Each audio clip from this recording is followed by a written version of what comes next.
Oh, good. Now it's live. That's weird. Can you guys see me and hear me? I've been trying to start this stream for a little bit and it just wasn't going. I finally had to ditch it and start again. Can you guys see me? Because I've been having some weird issues today. Anyone hear me? Anyone see me? Yes, no? See you and hear you. Oh, thank goodness. My gosh, I was beginning to sweat bullets. I could not get this stream going. Oh, good. Oh, wonderful. Okay. Wow, today has been kind of crazy. Yeah, hello everyone. I normally would start with a Patreon open slide for my mini course, but actually today I'm starting with the sun because we just had an eruption. Literally, when I was putting all this together, we had an eruption, so I wanted to make sure that I just let everybody know that this had happened. Good, everybody can see me and hear me. So thank you for your patience because I don't normally have to take extra time to put stuff up, but I wanted you to see this. We've actually had 2 different eruptions just over the last few hours, as a matter of fact. Well, let's see if I can stand out of the way. So is this, oh, and it's backwards. Why is this backwards? Are you guys seeing it backwards or am only I seeing it backwards? So well, I still have stuff that's not working properly. Okay, that's better. Now I can see. All right. Hopefully you guys see it the right way, no matter what. I'm just praying. So as soon as it resets, I'll show you what I'm talking about. Let me get this out of the way. Oh, and I can draw on this, so because it's a mini course, so I can do this today. So if you notice, you'll see an eruption right there, and then one that follows. Guaranteed, those 2 are completely linked. This was a filament eruption. I'm just showing it in the pink sun right now, just so I could show you the dimming regions and you can see the extent of it. So we're going to have a little bit of issue trying to figure out, when we see the coronagraphs, which particular eruption belongs to this big thing that comes out. So something's probably going to look much more like a full halo than it may actually be. But we had this eruption early on the, come on, do it, about 9 a.m. on the 6th, and then this one followed shortly thereafter. This one from this region, I forget the number of this region at the moment. This region, this will be Earth directed, guaranteed. This one probably not, but this will be stereo. So those of you who are used to looking in coronagraphs and looking at stereo coronagraphs, you'll probably see at least a partial halo from this eruption for stereo. In the Earth coronagraphs, we also will get at least a partial halo, if not a full halo, from the combination of these 2. And this one definitely looks like it's going to be Earth directed because you can even see a little bit of the blast wave going up north. And if you see it go past the central, essentially the equator of the sun. I'm not sure where Earth is, if Earth is below the equator or above the equator slightly right now, and I'll check that later. But the fact that it blasts clear up here, if you're really careful and you can see that, you definitely know that this thing is going to be Earth directed. Now, the only thing we have to worry about at the moment is, see this little bit of a remnant coronal hole? This coronal hole could actually push this structure a little bit off to the east, but that actually might be a good thing. You can kind of see the blast wave wanting to go east anyway. So the chances of us hitting the northeast part of this structure is probably I guess this is the northwest part of the structure here. That's probably a good guess. But I do think it's going to be enough to get us to actually, get some storming from it. So this is good news. We'll have to look a little bit more as the coronagraphs give us a better estimation of the speed. Right now, if I look at the coronagraphs, what we've got thus far, I think if I go to the raw, if I go to the raw imagery, I'll get more, but I'm just going to go to seeds right now. Where are you? Where are you? Are you seeds? I think you are. There you are. So, and I don't know why this image isn't coming in, but I'll just stand on this one. So right here, this is about, at least in the difference images, this is what we're seeing right now from one of the early eruptions. So it's only a partial halo. We're probably going to get a lot more as time goes on. I think we're even seeing, when I looked at C3 just at NOAA, I'm seeing a bit of just the raw imagery. I'm seeing a bit of a halo on this side as well. So we definitely are going to get a partial halo, but remember, this could very much be, those 2 combined coronal mass ejections that are coming out. And then if I go to, the nice thing is that on Twitter, we've got a few scientists who are very savvy. Halo CME is a perfect example. This is Nariaki Nita. He's already done, let me stand on this side. He's already done a very nice difference image, base difference image of this second CME. So the first one's already gone, and here's the second one. You can see this coronal wave definitely moving off to the east. If you are on Twitter and you don't follow Halo CME, please do so. He's an excellent resource, and he's also a team member of the AIA, the SEO AIA instrument. And he's actually done here in a composite. The reason why you see all the rainbow colors is because he does a composite of all of the different wavelengths, or at least these three in this case, all of the different those different wavelengths combined to get a much better detailed image of how that wavefront evolves. And you can see even part of it is propagating south, really far south, and then part of it also is propagating kind of east and, tilt my finger the right way, kind of east and outward, right? So we'll see, but I do believe that the part of the structure that we will end up seeing will be over here, will be the northwestern segment of it. But you can even see that wave propagates out even up to about here. So yeah, it doesn't look like it's an extremely fast structure. As a matter of fact, for those of you who are interested, the X-ray flux, this thing was only a small C-class flare, C3. So this was only a C3 flare. Oops, let me move that stuff out of the way. So as you can see, it really wasn't big. What makes it, what should catch your eye if you're interested in trying to see whether or not you know much about coronal mass ejections and when they're launched, is when you see a solar flare, but the flare is really long. A long duration flare. This is what we call a gradual event, as opposed to a short little sharp thing like these. Probably don't launch anything, but something much longer like this, it does. If you've taken my mini courses, you know why. So it wasn't a very fast eruption, not a very strong or super energetic eruption. So likely we're going to talk about 4 days.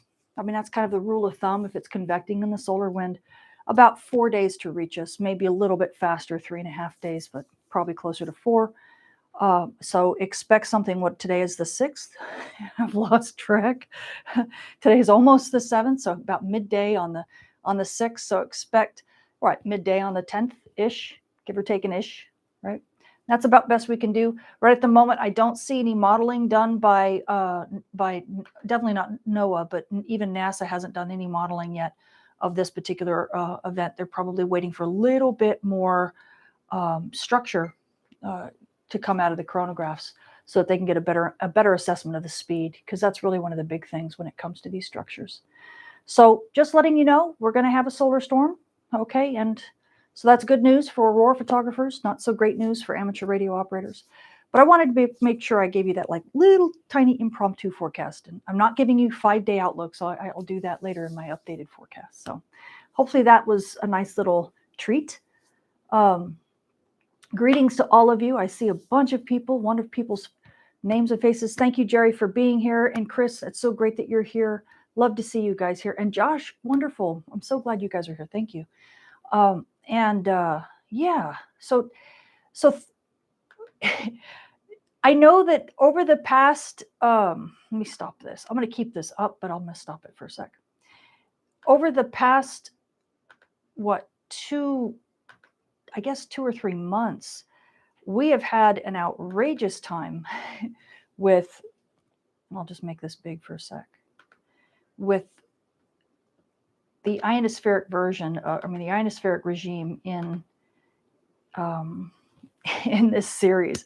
And I'm only laughing partly because I'm exhausted. I spent 7 hours yesterday shooting a documentary, a German and French documentary. They came to my house and shot in my studio, and they were such wonderful people. But I am a little frazzled and scatterbrained because it was just such a long shoot. So if I seem a little goofy today, that's probably why. But I'm laughing also because I had a couple comments from people from our last mini course that this just was so over the top and complicated and just too crazy with all the current systems. And I'm so sorry. I don't know how to make it simpler. This is the problem with the second chef, is the second chef is just, it's unbelievably complicated. And this is why people can get PhDs in this. And you think that I'm teaching it at a deep level, I'm just scratching the surface, because this is not, inside the Earth's magnetic shield is not where I have my PhD. My PhD is outside. And so I know a lot more about that stuff than I know about what's inside the Earth's magnetic shield. So the idea that it's already so overwhelming, I completely understand and sympathize, because I wouldn't want to get a PhD in this stuff, in this regime. It's just too much.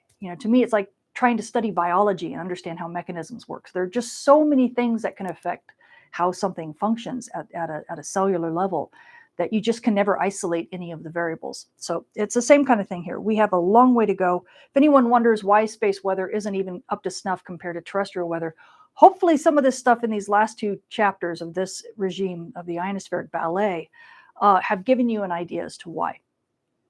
Now, before I begin here, I want to say I have not updated these since last course. Please forgive me. If you are a new member and you don't see your name on here, trust me, next time I promise I will have them up.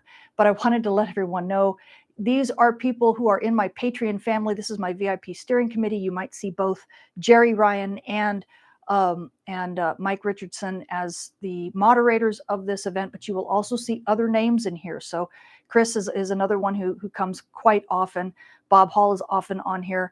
Blair, I see sometimes. Bernie, there's just a ton of them. So be very nice to these people, because these are the people that steer the ship. They help me know what to do next, where I should go, what documentaries I should be a part of, and what ones I should put on the back burner, that type of thing. And if you want, they're the ones that, to a great degree, speak for the community. So if you have questions, or if you want to bend their ear or bend my ear, bend theirs as well, because they can lobby for you. and I'm sure they're all saying, "No, Tamitha, don't do that." But I can't help it. I have to toot your horn for you guys, because these guys are, like I said, I would be lost without them. And then my mini course patrons, oh my goodness, I can't even tell you how grateful I am to have you.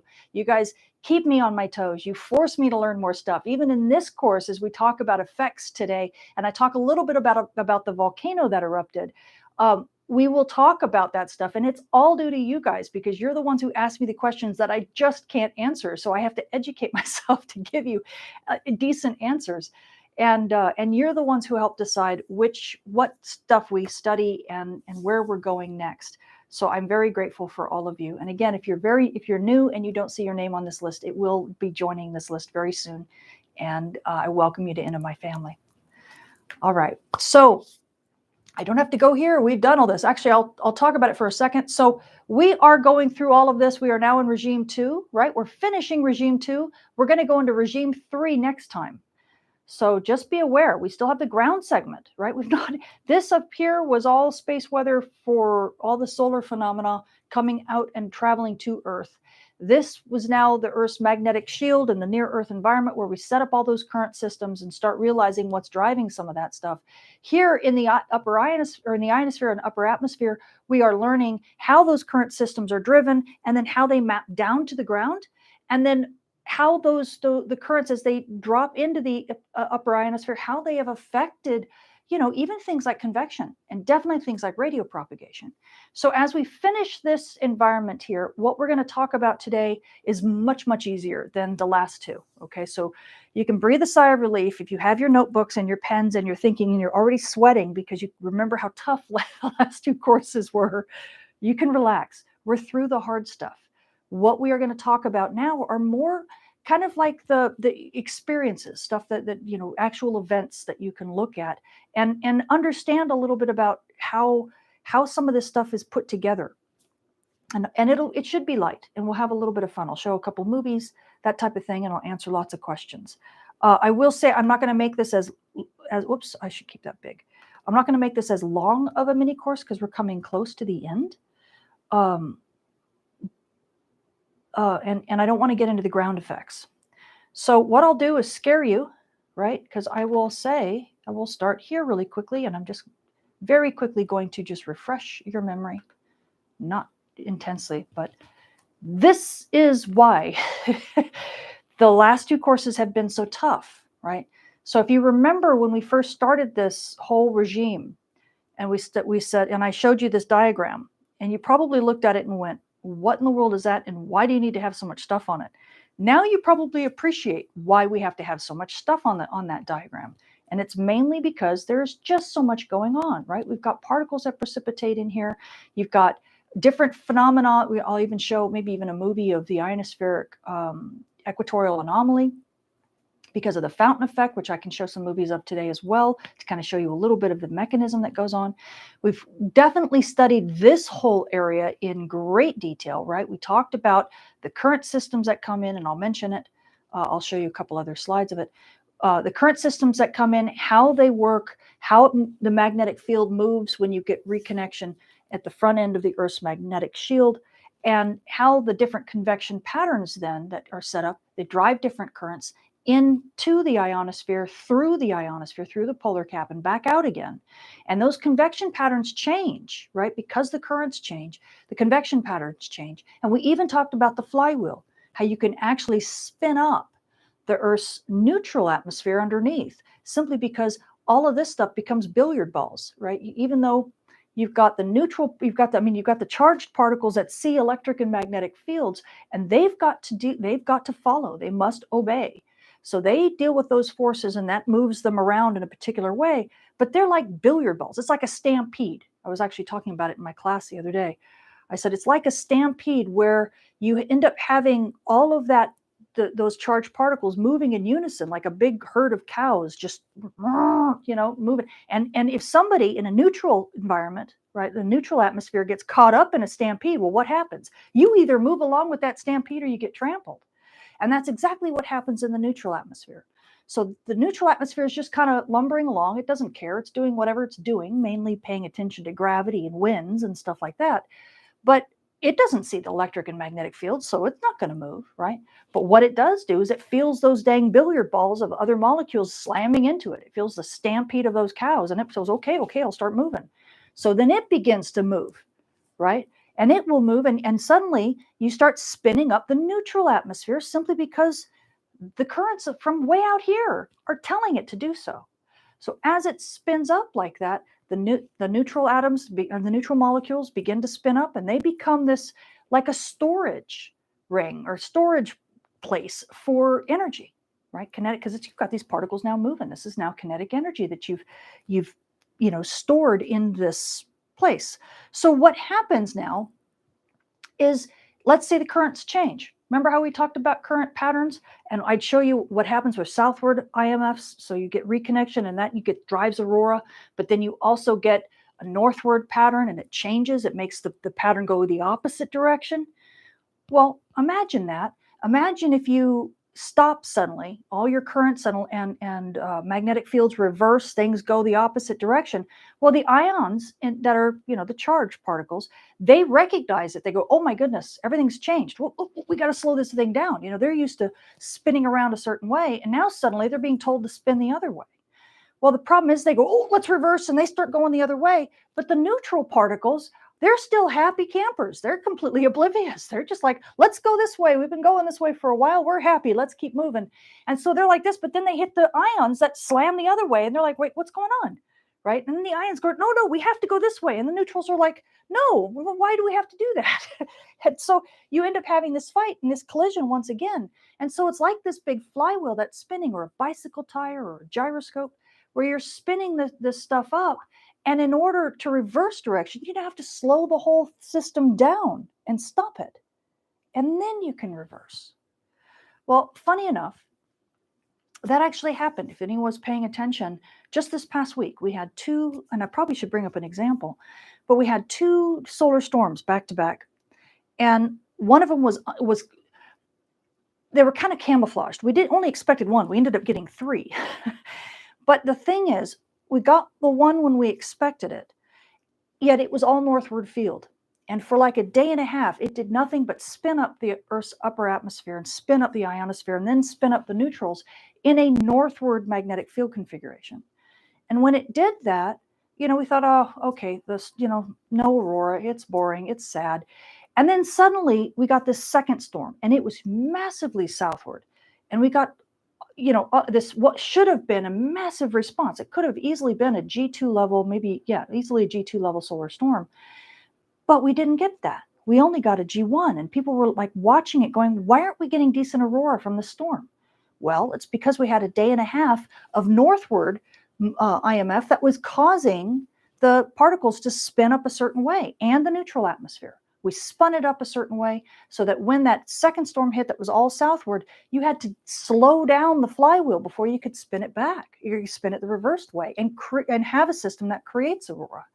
So that was really the problem, is that we had so much time of spinning up that neutral atmosphere that we stored so much energy in it, in the convection patterns going a particular way, that most of the energy of that storm, at least while it was over the United States, was thrown into not creating aurora, but slowing down that flywheel, taking the energy out of the system so that the system could reverse, start going the other way, so then you could drive aurora. Okay, and that's the interesting thing. And when it comes to the coupling between the ionosphere and what's below it, there really is significant coupling between the charged regime, the charged atmosphere, and the neutral atmosphere below. But it's done through brute force, because the neutral atmosphere doesn't sense anything other than things like buoyancy, gravity, and momentum. Does that make sense? And inertia. Hopefully that makes sense. I just kind of like winged it. I just realized that I probably should have brought that in because we had such a neat example. I might do that sometime, especially if you're on Patreon. If you guys want me to discuss that in great detail, I will. I did that for a class, a Millersville class, and that that discussion was really a useful one. But it's kind of rare that the solar wind allows us to do that, to where you see these types of examples where you get a strong northward driving followed by a strong southward driving, and they're back to back. You don't see that flywheel effect very often, and not nearly as strongly as you did just this past week. So let me know if you guys, if that sounds useful, or if what I said made any sense, or you're just bored at this point. Anyway, so hopefully we've gotten through a lot of this, and now we're going to just be talking about a bit of examples and just real life stuff, like real life observations. Like, for instance, the ionospheric anomaly. You can see, and I talked about this, that this is actually a satellite pass. So you're actually looking at the scintillation that occurs from what's called the fountain effect, where particles are coming up from the magnetic equator. They're actually spiraling out because the magnetic field tells them to. They spiral out and then slam back down on either side of the magnetic equator in these bands. And so you get these bands of intense, or at least intensified or enhanced total electron content. Right? Now these bands would be perfectly aligned with the magnetic field equator, the magnetic neutral line, right? So it's the magnetic equator here.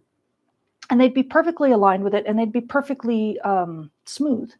If it weren't for a lot of this, you see all this stuff in here?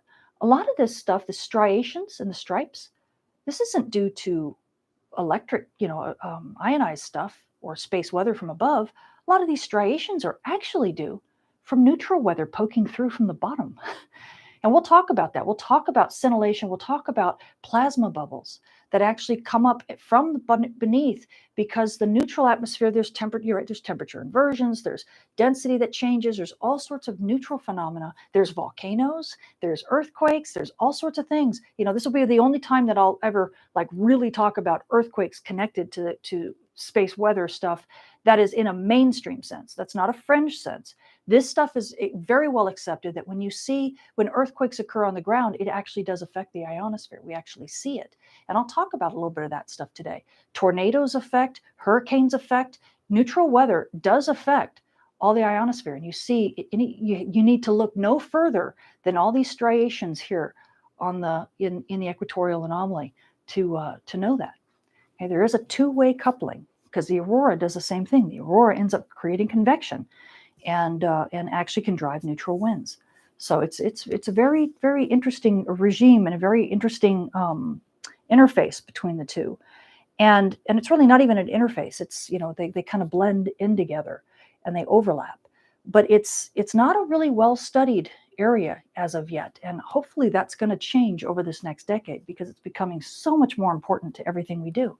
Because these scintillation regions, these areas, sorry, I said it wrong. These areas of plasma bubbles are where the scintillation occurs.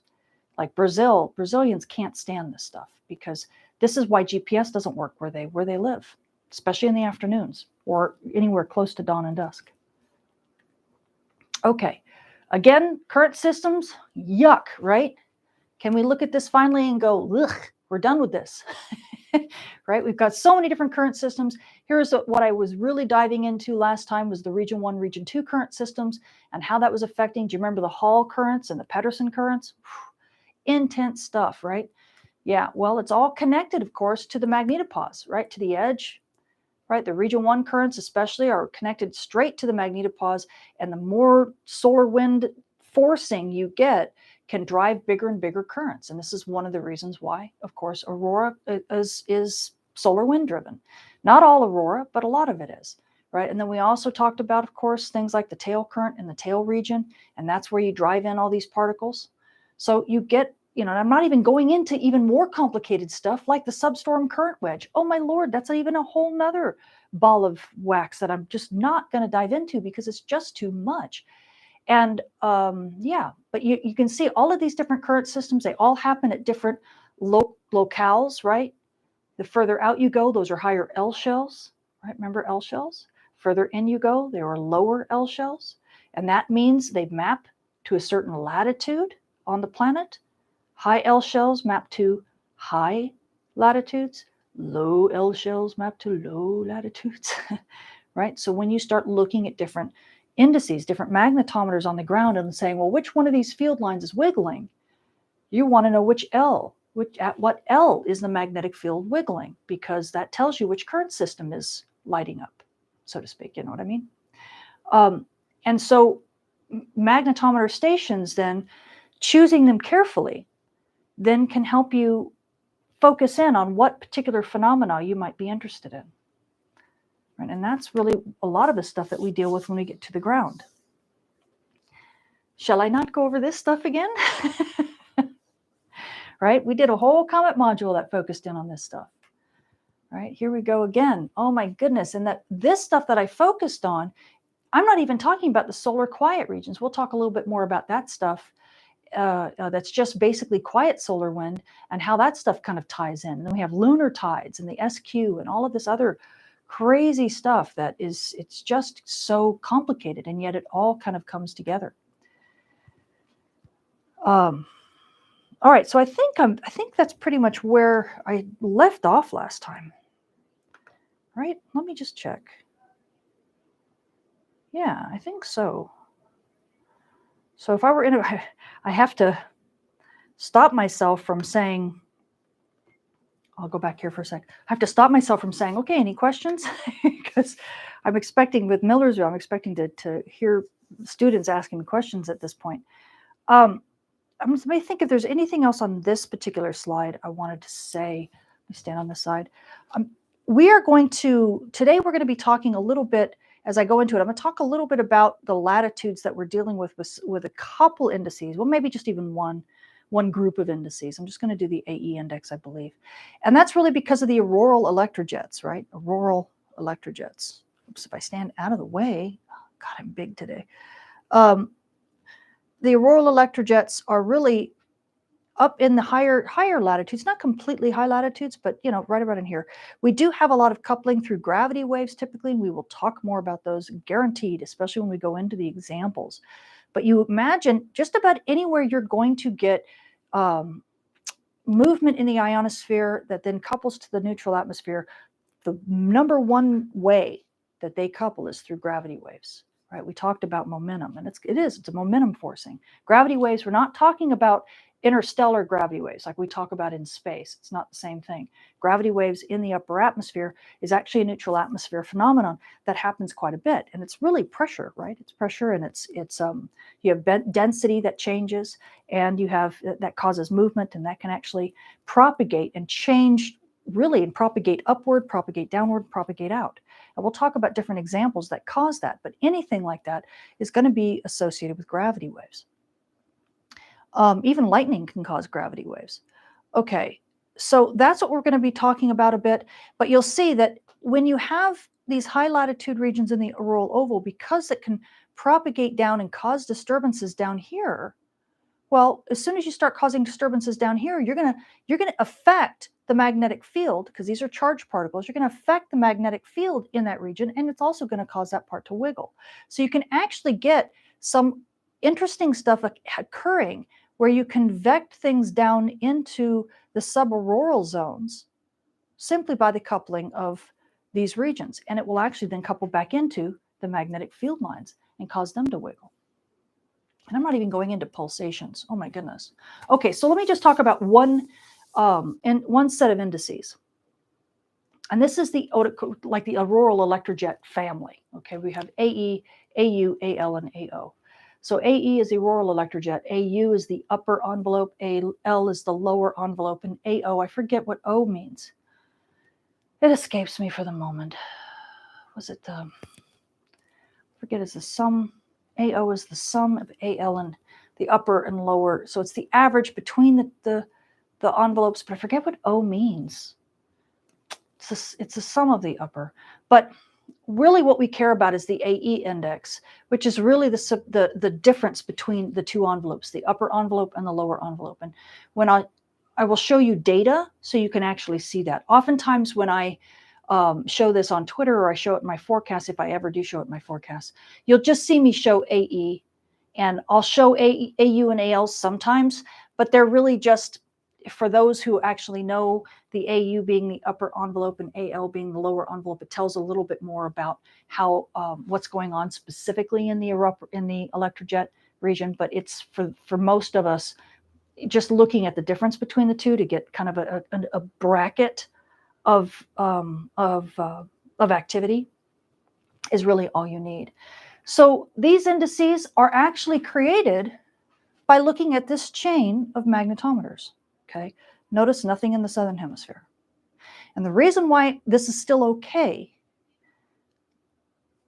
sort of, is that there's something called conjugacy.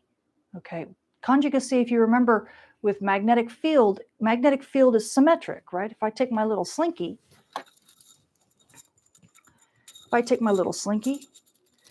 and I have it around Earth, right? Earth is sitting in the middle, and this is the slinky.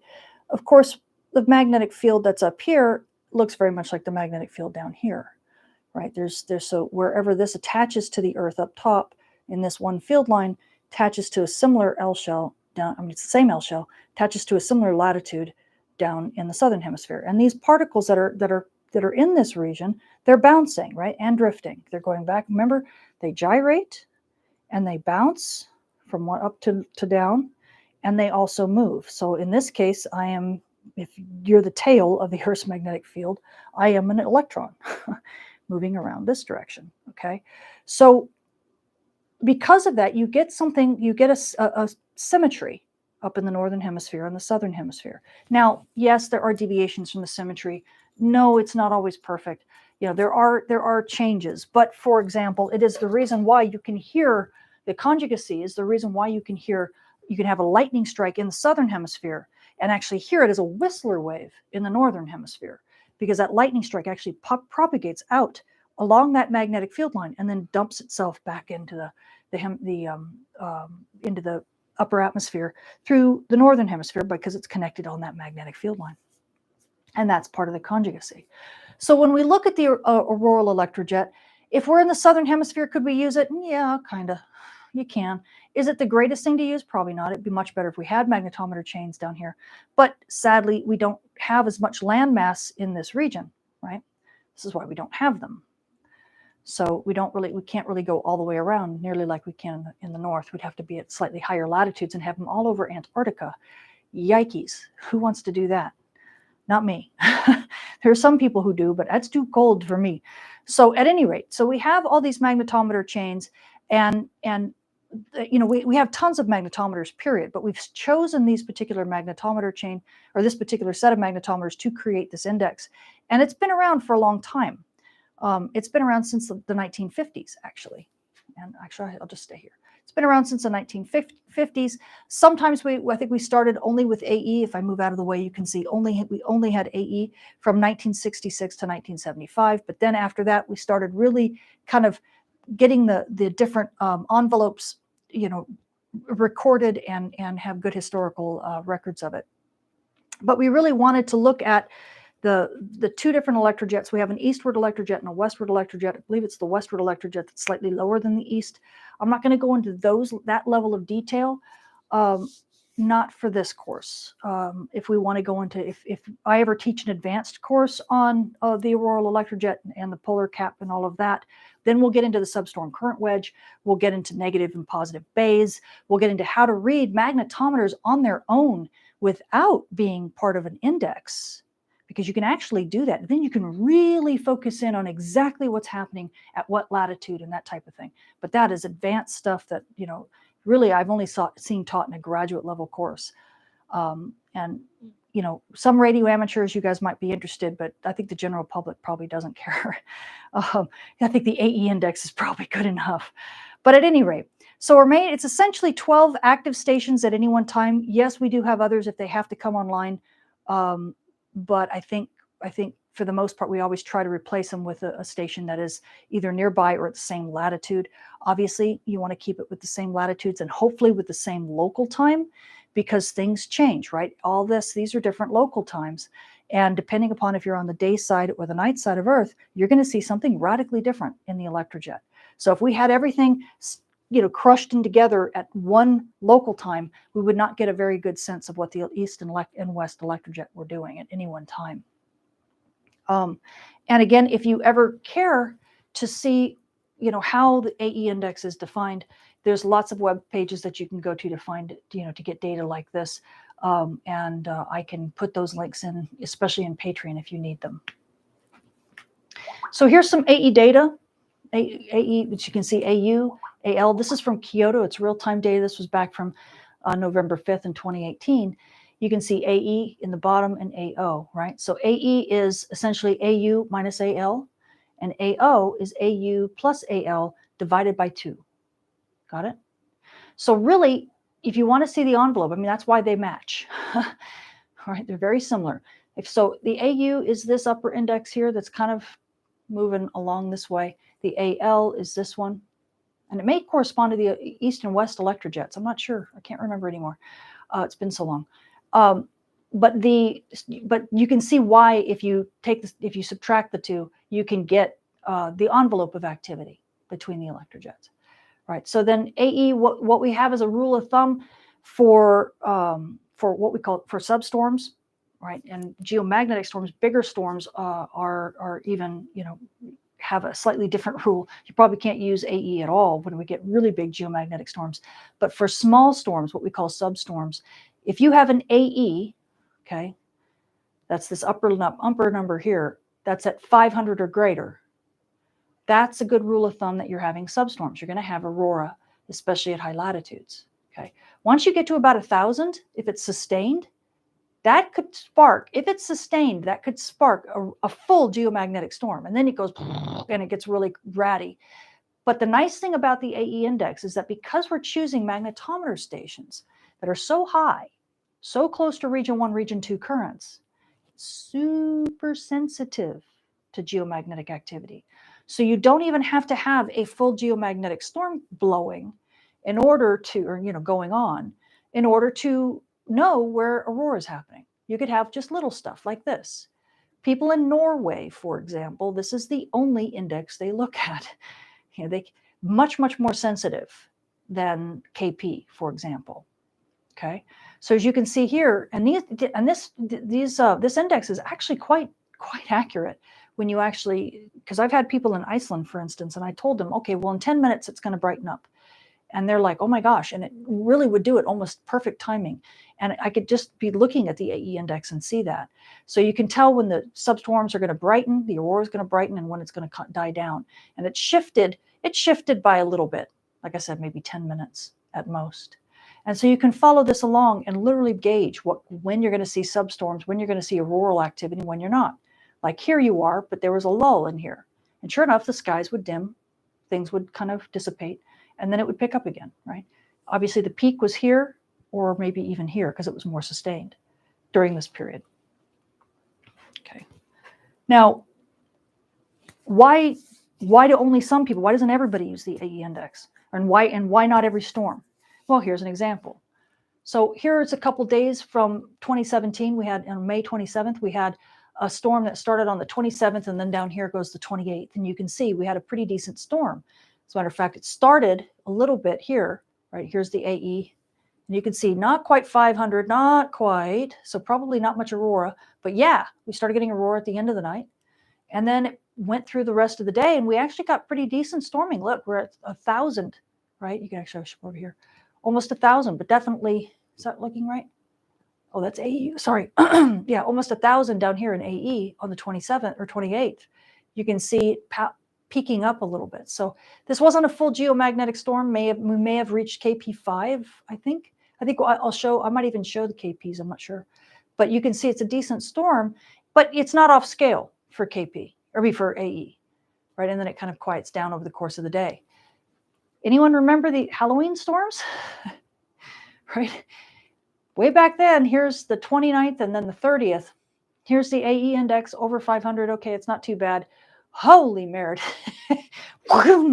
Right? Wham! Look at that, off scale. See this? For the real-time index. Think this was a big storm? Yeah. Do you think AE is worth anything when you're looking at this? Not really. As a matter of fact, very, very, very good chance that the aurora went over the southern horizon for high latitudes and went south of places like Norway and Sweden. They couldn't even see aurora anymore. It was they're looking all over the sky, and they didn't realize that it actually disappeared over their southern horizon because the auroral oval had opened up so much. It went from being straight overhead to gone. And then they just see these weird little flashes in the sky every now and again because they're actually inside the auroral oval, and everything's just going nuts. But you can see very rapidly how the AE index can get overwhelmed, right? Even all through the 30th, you had issues where the AE index was just overwhelmed. So know that it's great for smaller storms, and it's great for getting little perturbations, and it's great for high latitudes.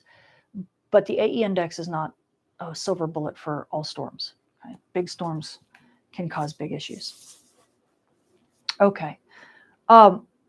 So the interesting thing as well is that the auroral is that if you happen to be at high latitudes, you don't even have to wait for a storm. As you can see from this, you can get pretty sensitive. You can actually have energy being dissipated pretty much all the time. And in fact, even when we have northward convection, northward IMF, northward solar wind, magnetic field, you can get aurora. We call it theta aurora, okay? And I'm going to show you a bit of it right here. The reason why it's theta is because if you notice, this looks like the Greek letter theta, doesn't it? Okay. So you get theta aurora and something called horseshoe aurora. And I'll talk about the horseshoe down here in a sec. But it's all, if you recall, remember the convection patterns, how they almost basically reverse? Right. In northward IMF, you will set up a convection pattern that then causes the Hall and Pedersen currents to go in a different direction. When you have that, you actually can get aurora, but it's only inside the auroral oval, and the auroral oval remains very small. However, and that's great for anybody who's outside the auroral oval. So if you're dealing with, life down in here in what I call the Goldilocks zone, you don't even notice. If anything, propagation gets better. But if you happen to be sitting up here and in Alaska, for example, boy, this is like having a second auroral oval because it now cuts your auroral oval in half. See that? And what's worse, remember when I talked about last time in the last course, how we had the convection patterns and they would shift? If I had them like this, they would shift this way or this way. And you'd have, I'm going to draw it like this. Let me see if I can draw down here. Yeah. Let me erase that for a sec. But we talked about, I showed kind of convection patterns like this. Do you remember, guys, like this? Oh, so we'd have convection that would go this way. You know, this is just, we're looking at, let's say, the northern hemisphere, the northern hemisphere of the Earth, and I'd have a convection pattern that kind of looked like this. And then I'd say, okay, so, and that would happen if you had, let's say, magnetic field, let me go red, magnetic field that was, let's say, a BY component that was this way. So BY, let's say, would be that direction. And so you'd have, if BY is going this direction, it would tilt this convection pattern that would normally be like this. It would go and tilt it this way. Do you guys remember that? And then if I had BY the opposite direction, so let me erase this. And I guess I have to erase the whole thing, don't I? Yeah, I do. If I had BY going this direction, then the convection pattern would be, I already did that way, now I could do this way.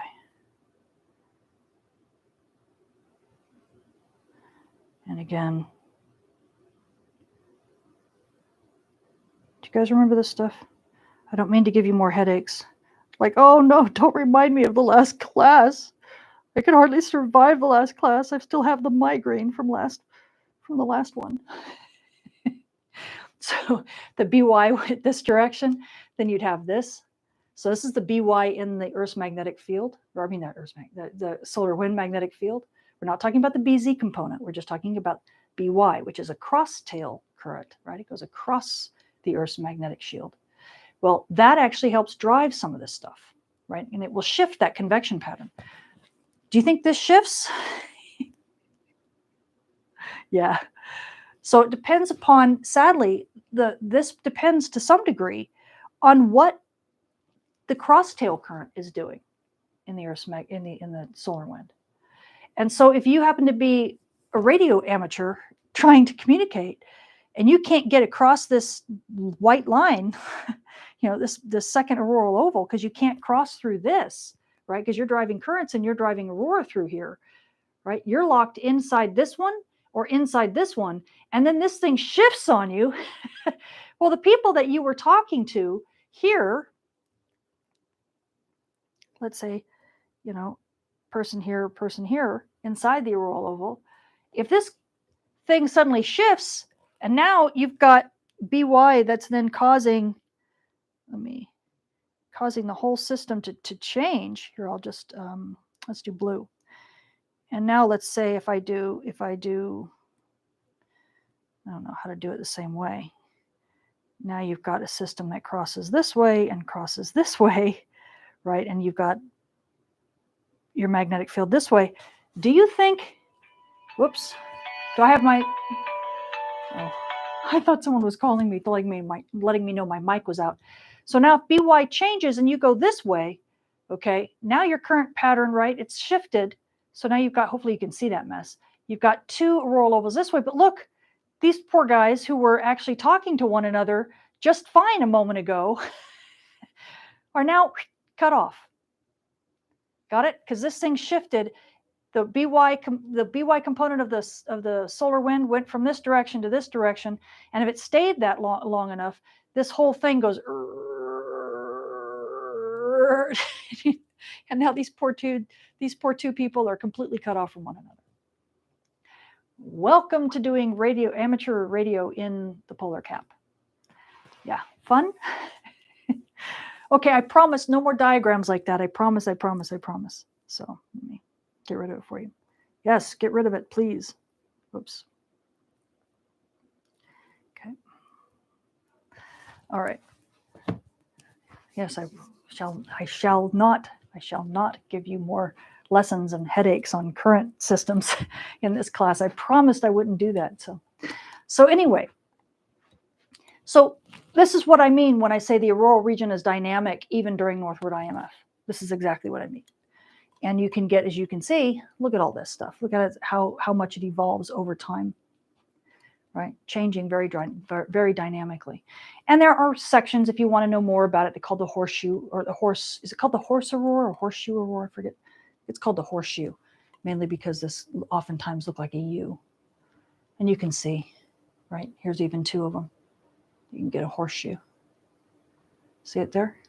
Sometimes it's just one and it looks like theta. And there are different things that drive these different processes. A lot of it is much more in depth than I'd want to go for this course. But just letting you know, just because you have no southward field doesn't mean aurora stops. It just means that if you're in the Goldilocks zone down below, you can breathe easy. Anyone up here? It actually might be worse. So I know I probably showed this plot many, many times. I actually drew this up very specifically back in like 2012. I drew this diagram, and the main reason was because I wanted to show the Board of Trustees of Aerospace at the time that the ionosphere is not just simply a very simple region with, very smooth layers, right? And I could not, for the life of me, find in any book anywhere that showed bubbles and curves and, and cloud-like features in the ionosphere for any of the layers, D, E, and F region, for example. So I literally had to draw them. And the reason why I drew them was because this is a more realistic picture of what you have. If anything, if anyone's ever looked at clouds in the sky, and this is kind of how I visualize it anymore, especially with the E layer, for example, which doesn't always exist. If you can see these gravity waves in the sky. You can see Kevin Helmholtz instabilities. You see all these really cool cloud formations. And those are the visible forms that we see because of condensation and stuff like that. We actually see those formations. But I don't see any reason why we don't have invisible formations that are very similar when it comes to the charge layers of the E and the F region. I mean, they're going to be, granted, they'll be smoothed out a little bit because you've got electric and magnetic fields that are trying to smooth stuff out, more than you would in a neutral regime. But you're still having all of those same forces that drive cloud formations and drive the patterns that you see in the sky. You have all of those acting even higher up. So they're trying to impress those same kinds of patterns onto these charge layers. Meanwhile, the electric and magnetic fields are constantly trying to smooth out those patterns, right? Because, think of the difference between lightning and aurora, right? Lightning is collisional plasma discharge, and it's right. Now we talked about this. And aurora is smooth because it's collisionless, right? And it's also electromagnetic in that sense. And so when you go into the upper atmosphere, where you're getting less and less collisions and less neutral dynamics, or dynamics dominated by collisions and dominated by gravity, you get more of it dominated by the electric and magnetic fields. You get more aurora-like structures, smoother structures. So constantly this lower atmosphere is trying to do things like, with atmospheric heating instabilities, for instance, drive plasma bubbles up into the atmosphere and deform these layers and actually break them apart potentially. And you get neutral winds and things like that then cause gravity waves that propagate up and cause, potential differences that change, and conductivity changes that then drive currents and winds, of course, up in these regions. But you're always getting that electric and magnetic field trying to smooth them back out again. But that does cause massive problems for radio propagation, depending upon what you're doing, and also signal propagation from satellites to the ground, because you're going to get refraction that changes, and bends these signals, right? You're going to get signal scintillation that we've talked about before, especially in regions where you have that gradients, changes, very rapid changes in total electron content, which is what we saw in the equatorial anomaly, right? What is the main thing that causes those types of scintillations? Well, plasma bubbles. And here's it's very simple. Let me stand on this side. Here's a very simple example of what plasma bubbles are like and how they're formed, right? We were talking about the atmosphere. So if we happen to have two layers of the atmosphere, and we end up having in the neutral atmosphere a lighter density, right? Something heats up in the lower atmosphere, it becomes less dense. Suddenly down near the ground, you have a lighter density above a heavy density because it's colder, or whatever else is going on in that particular time. And obviously this is not something that gravity likes, right? You're going to have the lighter density thing rise, just like you would in a liquid, right? It's buoyant. So it's going to rise, and you create a plasma bubble. And that bubble will continue to grow, and it will easily, this is, I think, a simulation or maybe it's just a depiction of, artist representation of a plasma bubble, but they look very much like this. You've seen them, I'm sure, in any of those oil and water, fountain things that your kids play with, and you flip them upside down and you watch, things sink and things rise. If you watch how the interfaces occur between the oil and the water, you see very much stuff like this. That's how it all happens. And this stuff here, instead, kind of drips down in fingers and comes down further. So the same kind of thing is happening at the interface. And sadly, a lot of times these interfaces, these are the layers we're talking about. Remember? So I'm talking about this stuff, right? This stuff is this stuff on a larger scale. Okay. What does it do to the magnetic field? Well, plasma bubbles can really change the magnetic field. You've got density that's changing, you have depletions, and then it actually intensifies the magnetic field because you're squishing magnetic field, changing it, pushing, right? You've got dynamics going, and this evolves. But this is an example of what a plasma bubble looks like in magnetic field. Now, this is B residual, so it's not the total magnetic field, but when you subtract off that magnetic field, the residual that you get, this is the change. But these kind of changes are things that dramatically drive winds, they drive currents, they drive, little localized things that then cause, pattern things to try to what we call isotropize, which means even out, smooth out, right? So the electric and magnetic fields are kind of like a baker with one of the, we're talking to the cake layers, right? And you're putting icing on the cake and you've got all these ripples and stuff, and the baker's constantly trying to smooth out the ripples and make the icing look good. And as soon as he's done here, there's another one that pops up. Well, he's got to smooth that out. And he looks around, there's another one. He's got to smooth that out. That's exactly what's going on, like, all the time. And these bubbles, especially in certain regions, make it extremely tough. Okay. So here's some examples. When we look in all of these different types of receivers, different types of observations, that we can see plasma bubbles. Okay.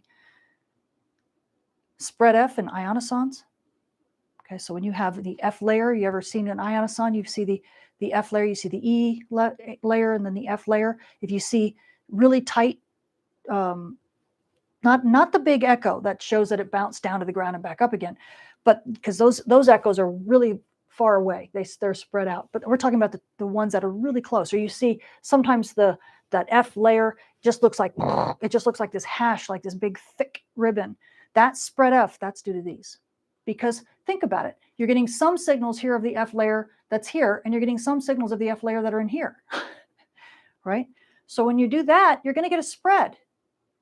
See, so your F layer, instead of being a nice, beautiful layer, a single thing that an ionoson can bounce a signal off of and come down, it says, oh yes, always the same height, always the same height. Instead, it goes always the same height. In this case, it goes always the same height. Whoa, no, not the same height. Whoa, a lot higher, right? Suddenly that makes this signal go whoop and spread F. Okay, so for those of you who understand ionosons, that's what you're seeing. S4 scintillation. These are signals through a GPS receiver. Remember we talked about twinkle, twinkle, little star? What a mess. Okay, instead of getting something that's nice. People who look at air glow, you can see depletions in the air glow. Here's in the sky. These are like the TEC content that we saw, right? Kind of dissipating, and you can see actual little striations in there. Yep. Radar plumes, same kind of thing, right? Very similar to the spread F here.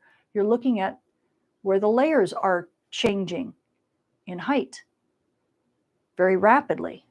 You get those plumes, you get echoes and things like that. Okay.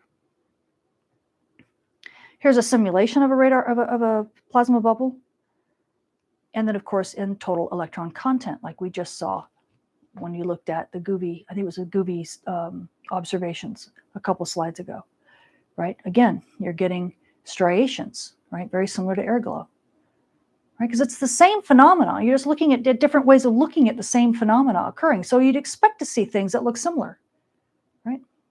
And here's another one. Here's examples of the structures as they move.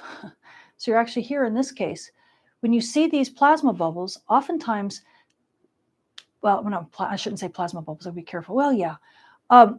When you see these plasma bubbles, they can actually, because they're being created, right? As they're being created, they're pushing stuff out of the way. Well, what does that do? Right? They're doing this. They're changing that layer, right? Which then squeezes the density or pushes it up or changes it, right? This is creating dynamics in here. So what happens? Well, it's like dropping a stone in the water, except you're dropping it from underneath and it goes up. But reverse yourself for a second and pretend that up is the lake that you're dropping the stone in. What happens? Things ripple out from it, don't they? Right? When you drop a stone in the water, it goes ripple, ripple, ripple, and you start seeing these waves move out. Trans-equatorial, or ionospheric rather than equatorial, sorry, trans-ionospheric disturbances, waves that ripple out, just from things like this, dropping the stones in the water, reversed, dropping them up instead of down, okay? A lot of the phenomena that seem so incredibly complicated to understand, really, there's a lot of analogs. You've seen this stuff before, right? You just have to apply what you know in a slightly different way. And then it makes sense, okay? We are literally like dropping stones in the ionosphere as if the ionosphere were a lake. And that's how trans-ionospheric disturbances begin from down below. So we've been talking a lot about how space weather and the current systems drive all the processes from above, right? Using electric and magnetic fields to drive dynamics, to force those little ions to comply. Down here, they don't have that luck. Down here, it's all neutrals. They don't care about electric and magnetic fields, so they can't apply electric and magnetic fields necessarily to make the ionosphere move. What they can apply, though, is muscle, brute force, the stones being dropped in the water, right? Billiard balls slamming into these ions. So the mechanisms by which they make the ionosphere move are different, granted.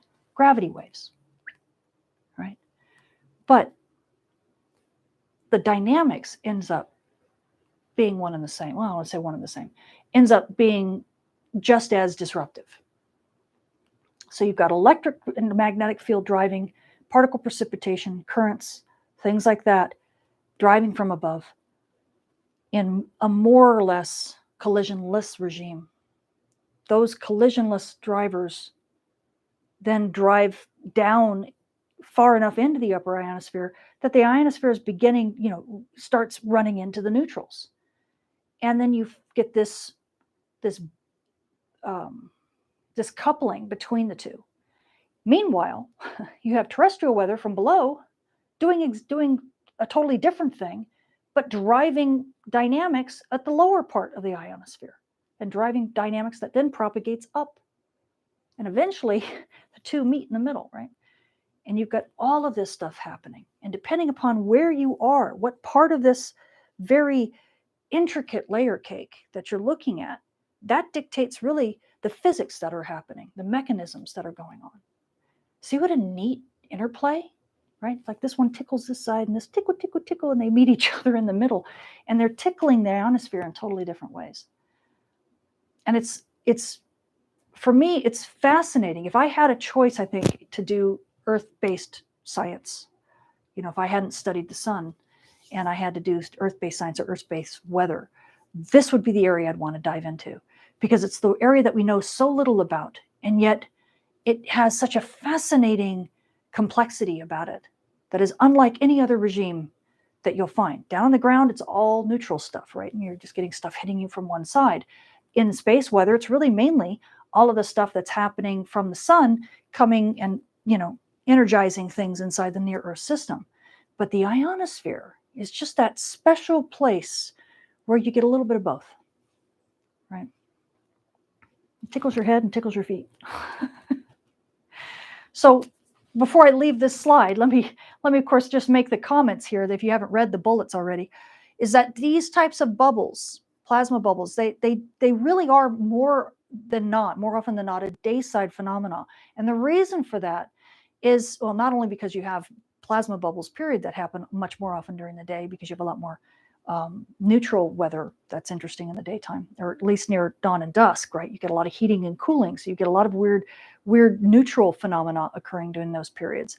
But also, because during the day, you have much more ionization of the Earth's upper atmosphere, right? So you get a lot more electron content during the day because of photoionization, right? At nighttime, the D layer disappears completely. E layer almost goes away, depending upon what season you're in, whether it's summer or winter. And so there's a lot less going on at night and a lot harder to make these bubbles. But near dawn and dusk, especially in the afternoon, after you've had a full day of heating, right? Because this is both where you couple neutral and, neutral weather, terrestrial weather, and space weather together. In the afternoon, after you've had a lot of heating of the neutral atmosphere, after you've had a lot of ionization of the upper atmosphere through space weather, right, through the sun, that's when you get a peak in these plasma bubbles, okay? So typically, it's an area when you get these plasma bubbles and you get scintillation of, like, let's say GPS signals. You get scintillation during the afternoon hours, oftentimes in and around dusk, sometimes even after dusk, well, oftentimes after dusk, a little bit sometimes before dawn and into dawn. And you also have the seasonal variations that intensify during local summer and, of course, diurnal variations. That's where we're talking about dawn and dusk mainly. Okay. Hopefully there's no questions there. Here's some examples. Let's see, do I have a, yeah. So here was Swarm from 2013 to 2014. You can see there's some bubble distributions up over here. This is kind of squished, but this is, what is this, South America? No, what is this? This is Africa. You can see Africa in the Middle East up in here near just in the northern hemisphere, but very close to the equator. And then you can see how you end up getting even more bubbles, both north and south, but near the equator. And then, of course, you get a massive one over Brazil. Very massive occurrence rate over Brazil. This is why I always tease that all Brazilians know that during the summertime after 9 p.m., you can't even use GPS at all, period. This is very consistent. And remember, this region is not very far away from the South Atlantic anomaly either. So there's a lot of stuff going on in that region. It's also where the most lightning occurs, because there's a lake right there really close to the South Atlantic anomaly. You get a lot of particle precipitation, especially energetic particles. Then I really do believe couples down into that. So I think that's part of the reason that Brazil is really having to face a lot of space weather impacts, which just intensify these bubbles. Here's another study that was actually showing, I think they showed the same thing near Brazil. Same thing, lots of plasma bubbles. You get a little bit of activity, but man, what a huge peak right over Brazil. So Amazon Air, if we have any Amazon Air drone pilots, I don't know what you plan to do over Brazil, but you're not going to be using GPS, not anytime soon, because scintillation is a massive problem there. Okay, and as solar cycle ramps up, it gets worse. Solar minimum is when there's less total electron content, less solar flux anyway. So the equatorial anomaly kind of goes away, at least it lessens. But as solar cycle continues to ramp up, solar flux goes to triple digits, this becomes a real problem. Yeah, okay. I don't know why I put this in here for this one. I think we've talked about this a little bit, but we talked about ionization and geomagnetic storms. There's a little bit of a counterintuitive concept that ionization, even though geomagnetic storms intensify during the equinoxes because of something called the Russell-McFerrin effect, which I may have talked about in a magnetospheric class, I can't remember. But geomagnetic storms are always stronger during the equinoxes and are less during the solstices. Believe it or not, ionospheric radio propagation typically peaks in the winter hemisphere. When you look at just the ionosphere, the amount of electron content, it actually peaks in the winter, the hemisphere that is in winter, as opposed to summer, and doesn't really peak in the equinoxes. It's pretty even. So we kind of fight that stuff when it comes to seasons. Seasons for space weather are different than not different, but the peak season for space weather is not the peak season for total electron content in the ionosphere. So that becomes a little bit of a mishmash trying to understand how all of this kind of fits together. And that's beyond the course, that's beyond the scope of this course. Now, I guess I'm at a point where I could take a break, 12:30, and because we're going to get into, I was asked to talk specifically about some of the neutral weather stuff, especially, for example, especially the recent volcanic eruption, and I will to some degree. So I'll pull this up now, and I'll answer some questions before we get into this, but I'll have this up here for fun. So how are you guys enjoying this? Is this a little bit easier course than last time? A little bit less scary, maybe. I hope. Anybody care to comment? Or are we just taking it in? The atmosphere is like a bubble bath. That's very good. That's very true. You know what? I'm going to thank you for that. Test CCNT? Thank you for that, because that's a really great idea. It is a bubble bath at certain latitudes. It absolutely is. And yeah, I think I'm going to use that. That's very intuitive. Radar plumes show one face looking in two different directions. What was it? Was it showing one? I forget the details of that particular study. So thank you, Mark. I appreciate that. I love the way you make such complex information approachable, and you look like you're having fun doing it. Well, I am. I enjoy teaching this stuff. I mean, every time I teach this stuff, I end up learning a lot from you all as well, because you ask me questions that are tough, right? And I've got to be able to not only understand it myself well enough that I can explain it to you, but now I've got to explain it in a way that's intuitive, because I can't just assume that you have, a degree in a certain kind of physics or this, that, or even terrestrial weather. And so I've got to turn around and explain it in such a fashion that is easier to understand. So question is viewed as different densities of gas layers? Yes, those are gas layers. The ones that are, and this is from PD1JDW, thank you. They're different gas layers. We're talking about the neutral atmosphere. So when I go back and I talk about, I guess I didn't need to have this up. I probably should have had the other up still. When we talk about, I'll even just go to my plot here, but we can talk about the plasma bubbles in a sec. So when I'm talking about this stuff, I mean, down here, this is all gas, right? Only once we get up to this region, into the, it's really collisional, actually, I should say here, collisional to non-collisional begins to occur right around in here. And of course, ionization, right? You can ionize the D region. So that ionization really begins here. So you begin to translate. God, I am at a loss for words today. You begin to transition. Thank you. And it was one of those T words. I'm a little tired today, guys. Just bear with me. So you begin to transition from a neutral atmosphere to a charged atmosphere up in here, up from in this region. And I'm smearing it out on purpose, because it's not just a light switch, right? It's not a oil-water interface. It is a region in of itself. And that region is not the same region as transitioning from a collisional regime to a non-collisional regime. So you transition from a neutral to a charged regime somewhere in here. I get away from the DE region. Somewhere in here, you're transitioning, okay?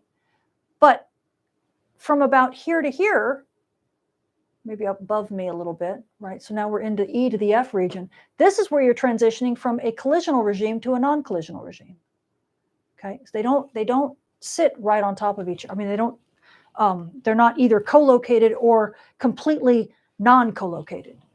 It all is this smear. And a lot of it depends upon the dynamics of the terrestrial weather, right? The season, how dense is this right here? Whether there's a geomagnetic storm going on, because the upper atmosphere does puff out when there's a geomagnetic storm.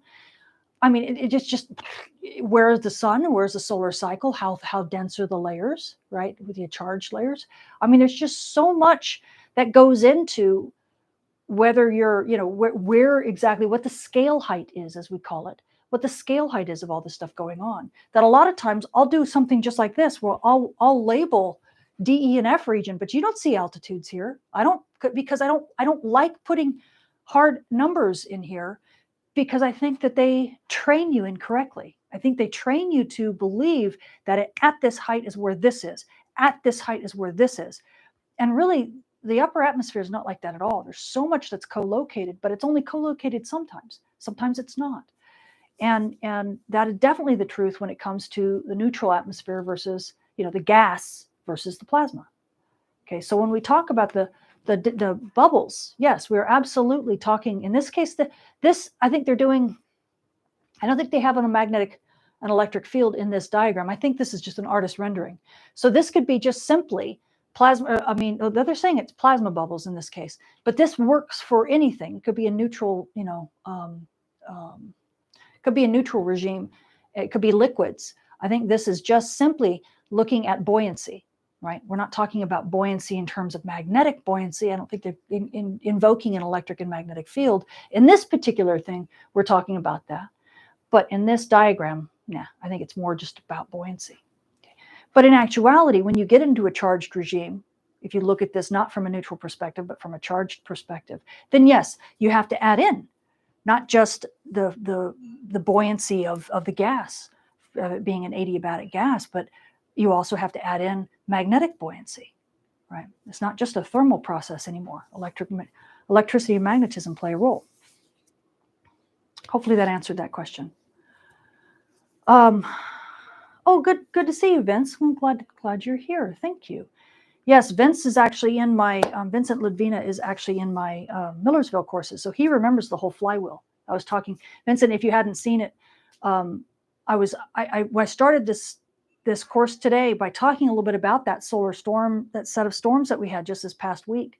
And I'm now lamenting that I should have gone through the same discussion in this class here on YouTube that I went in for our Millersville class, because I think it was very useful. And it was actually, you have Vincent to thank for inspiring that discussion, because he had actually asked me that, I believe on a text message or something, right? You had asked me, Tamitha, can you explain why we didn't get a very good storm with all that northward IMF going on? And then, then it flips strongly southward. So yeah, so I explained a little bit in words, but I should have actually taken the time to do what I did with the Millersville stuff. So I will do that for people on Patreon if they want me to.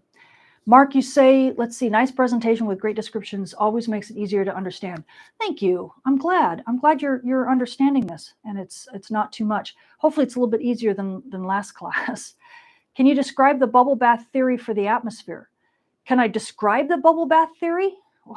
Well, no, I'm not really sure that what you mean by that. The bubble bath, I just thought it was a neat, I forget, CCNT mentioned it, and I thought that was a neat analogy to use. So there's really not a bubble bath theory. It's just simply plasma bubbles, right?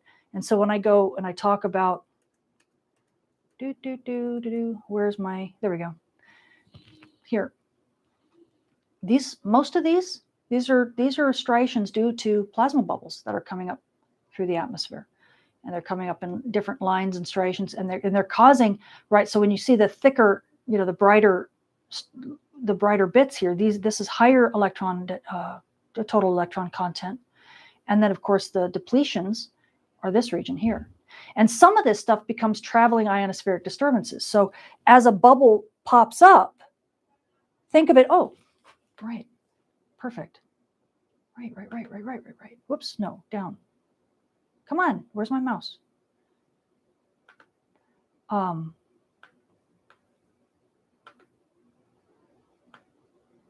As we will see very shortly.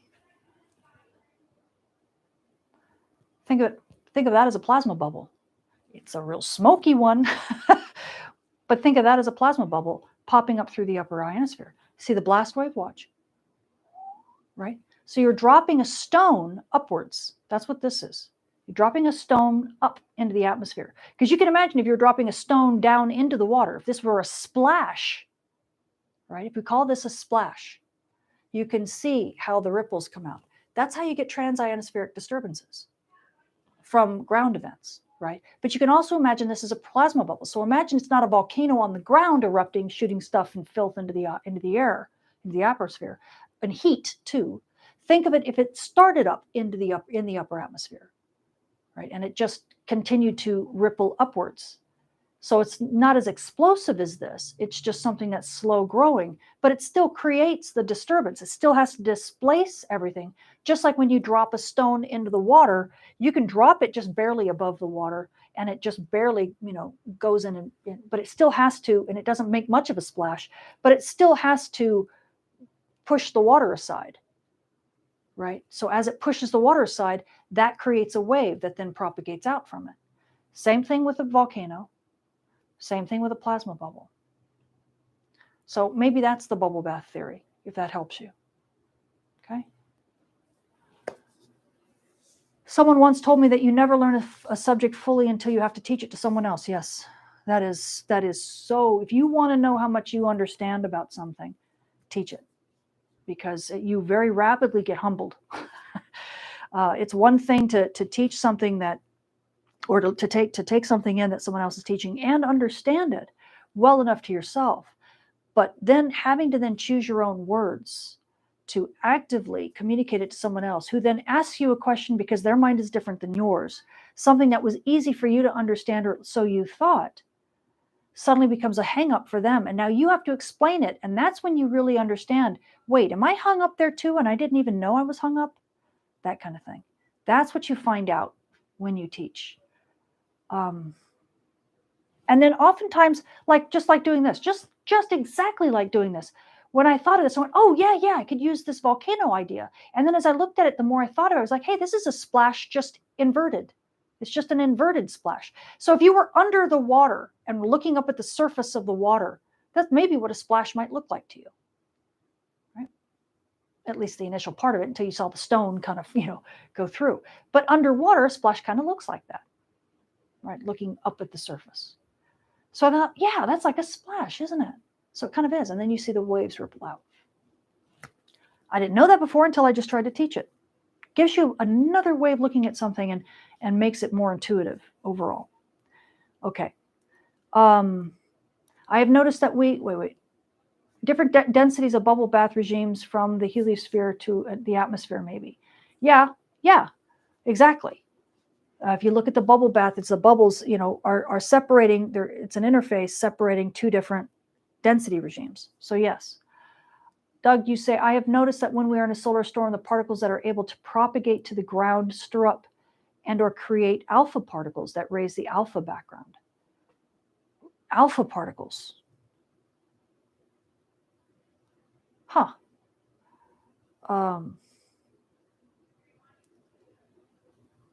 Alphas, what do you mean by alpha particles? I mean, I'm thinking nuclear. I'm like, that's energetic. I mean, how are you measuring them? So what do you mean by alphas? Yes, it's more like syrup in a cup of water. Very right.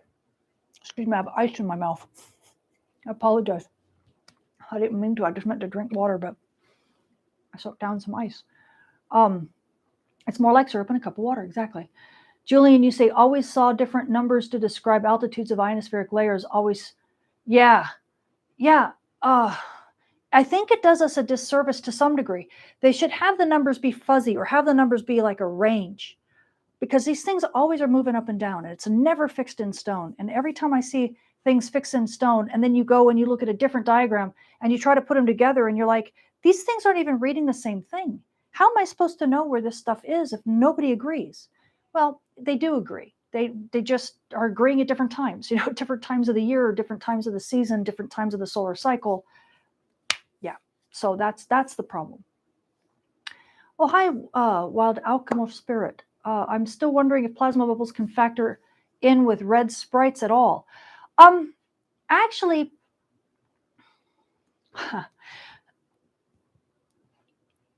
it's a savvy, God, that's a savvy question. And it's not, the issue is that you're dealing with something that's basically, it's much more of a neutral phenomena where the plasma bubbles are coming up compared to the sprites and jets and elves even that are a much more electromagnetic phenomenon.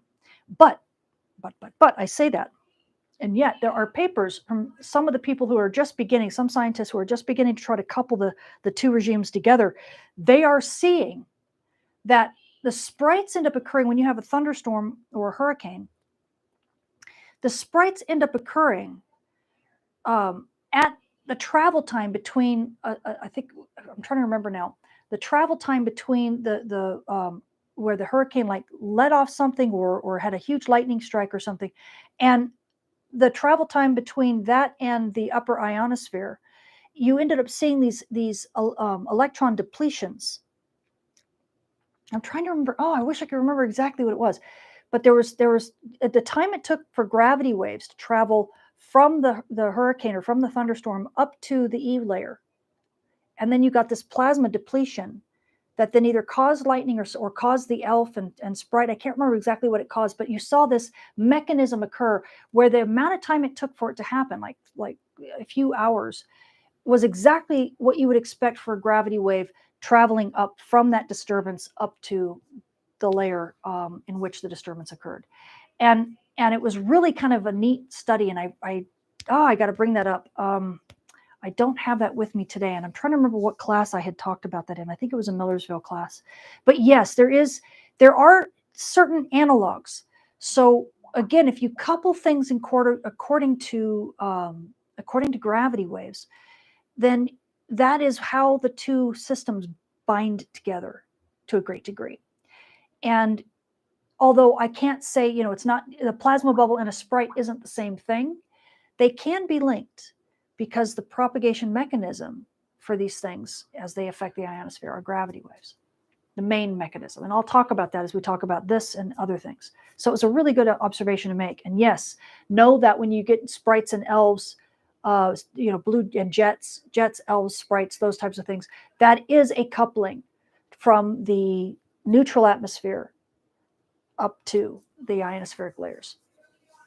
And in fact, the part of the reason why those sprites and elves end up occurring is that the gravity waves create this conduit.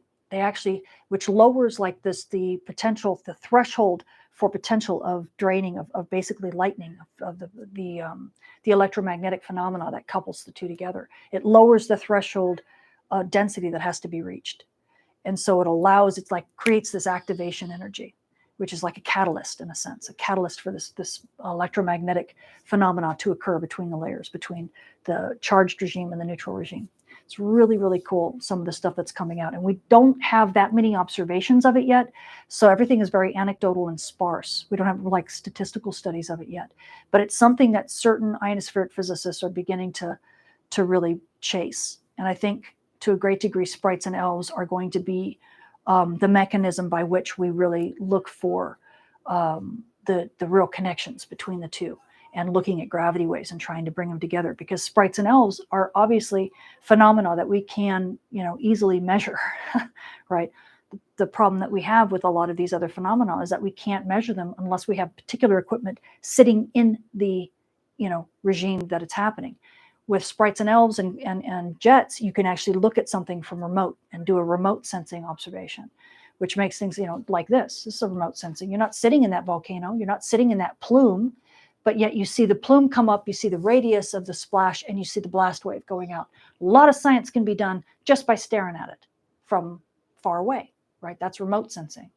So that's why sprites and elves are probably the first way we're going to really begin to couple the two regimes together in terms of mainstream science, because it's where we have the most observations, because you don't have to be sitting in it, and you don't have to worry about the chance occurrence, right? Because oftentimes if you have a satellite flying by or a balloon going through, if it's not there at the right time, you miss it, right? But remote, just stare.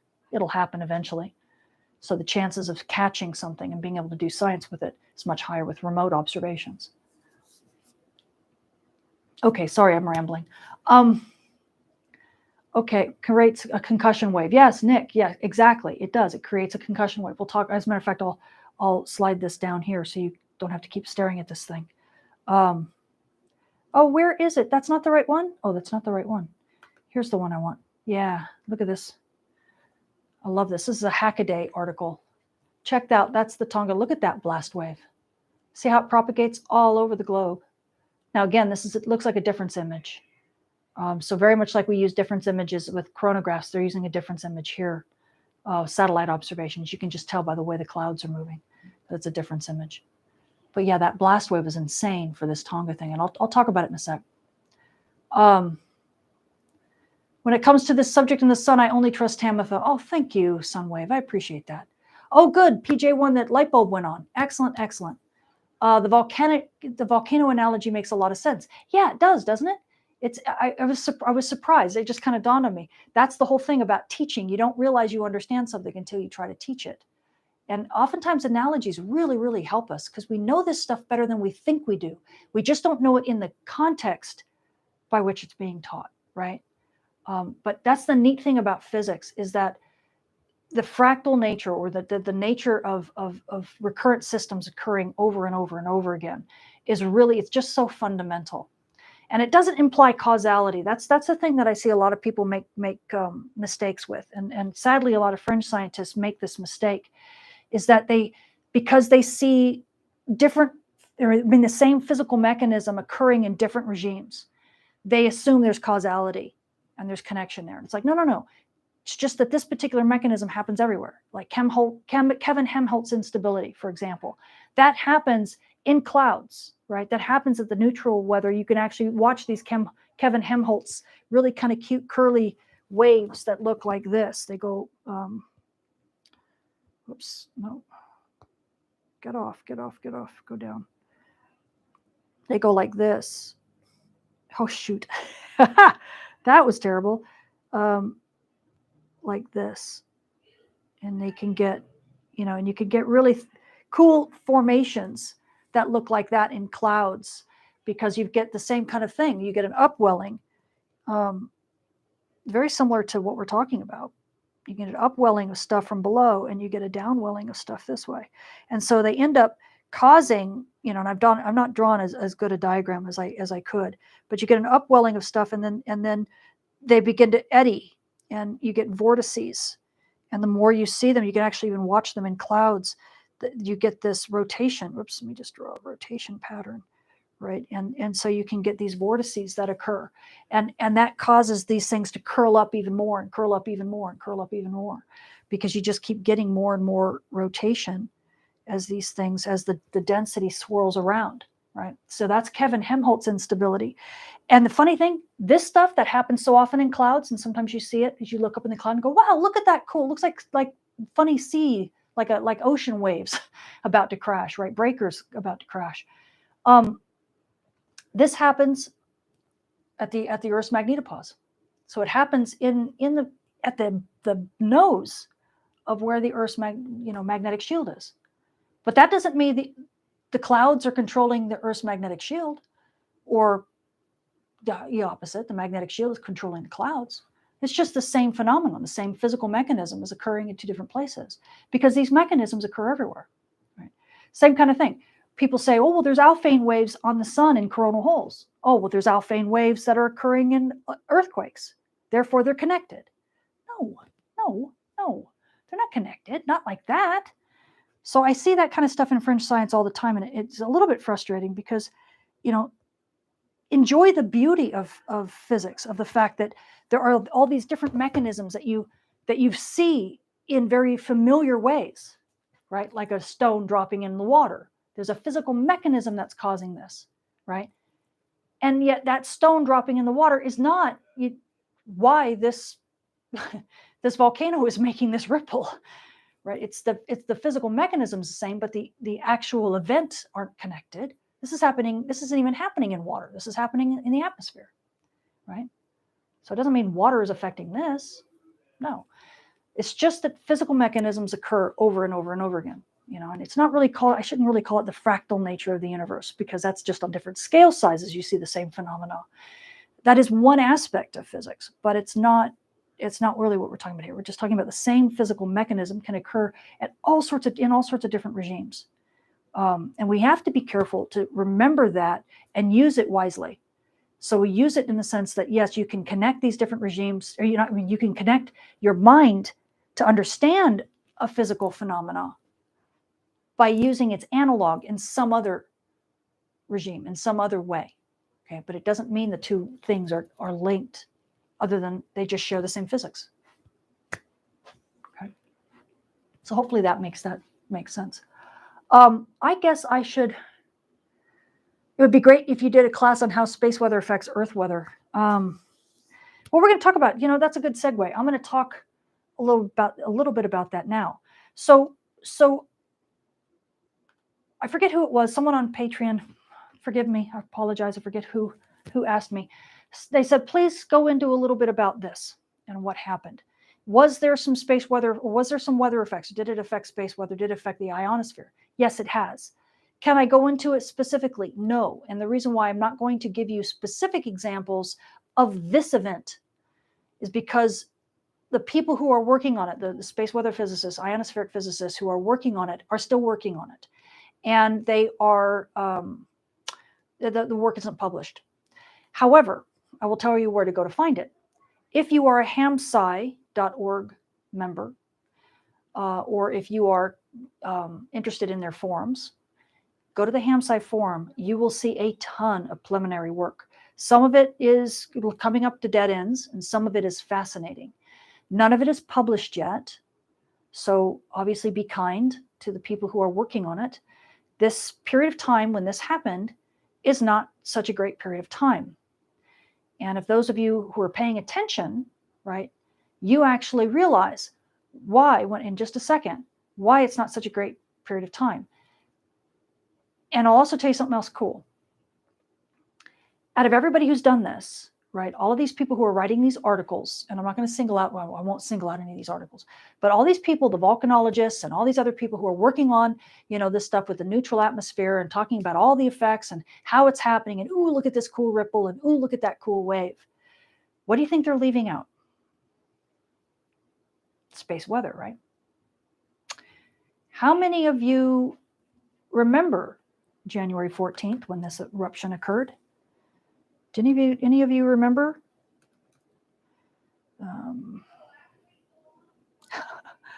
I never go to my own website. Yes, I do. Space. How do you spell space weather woman? I forgot to. This is ridiculous. How silly can you get?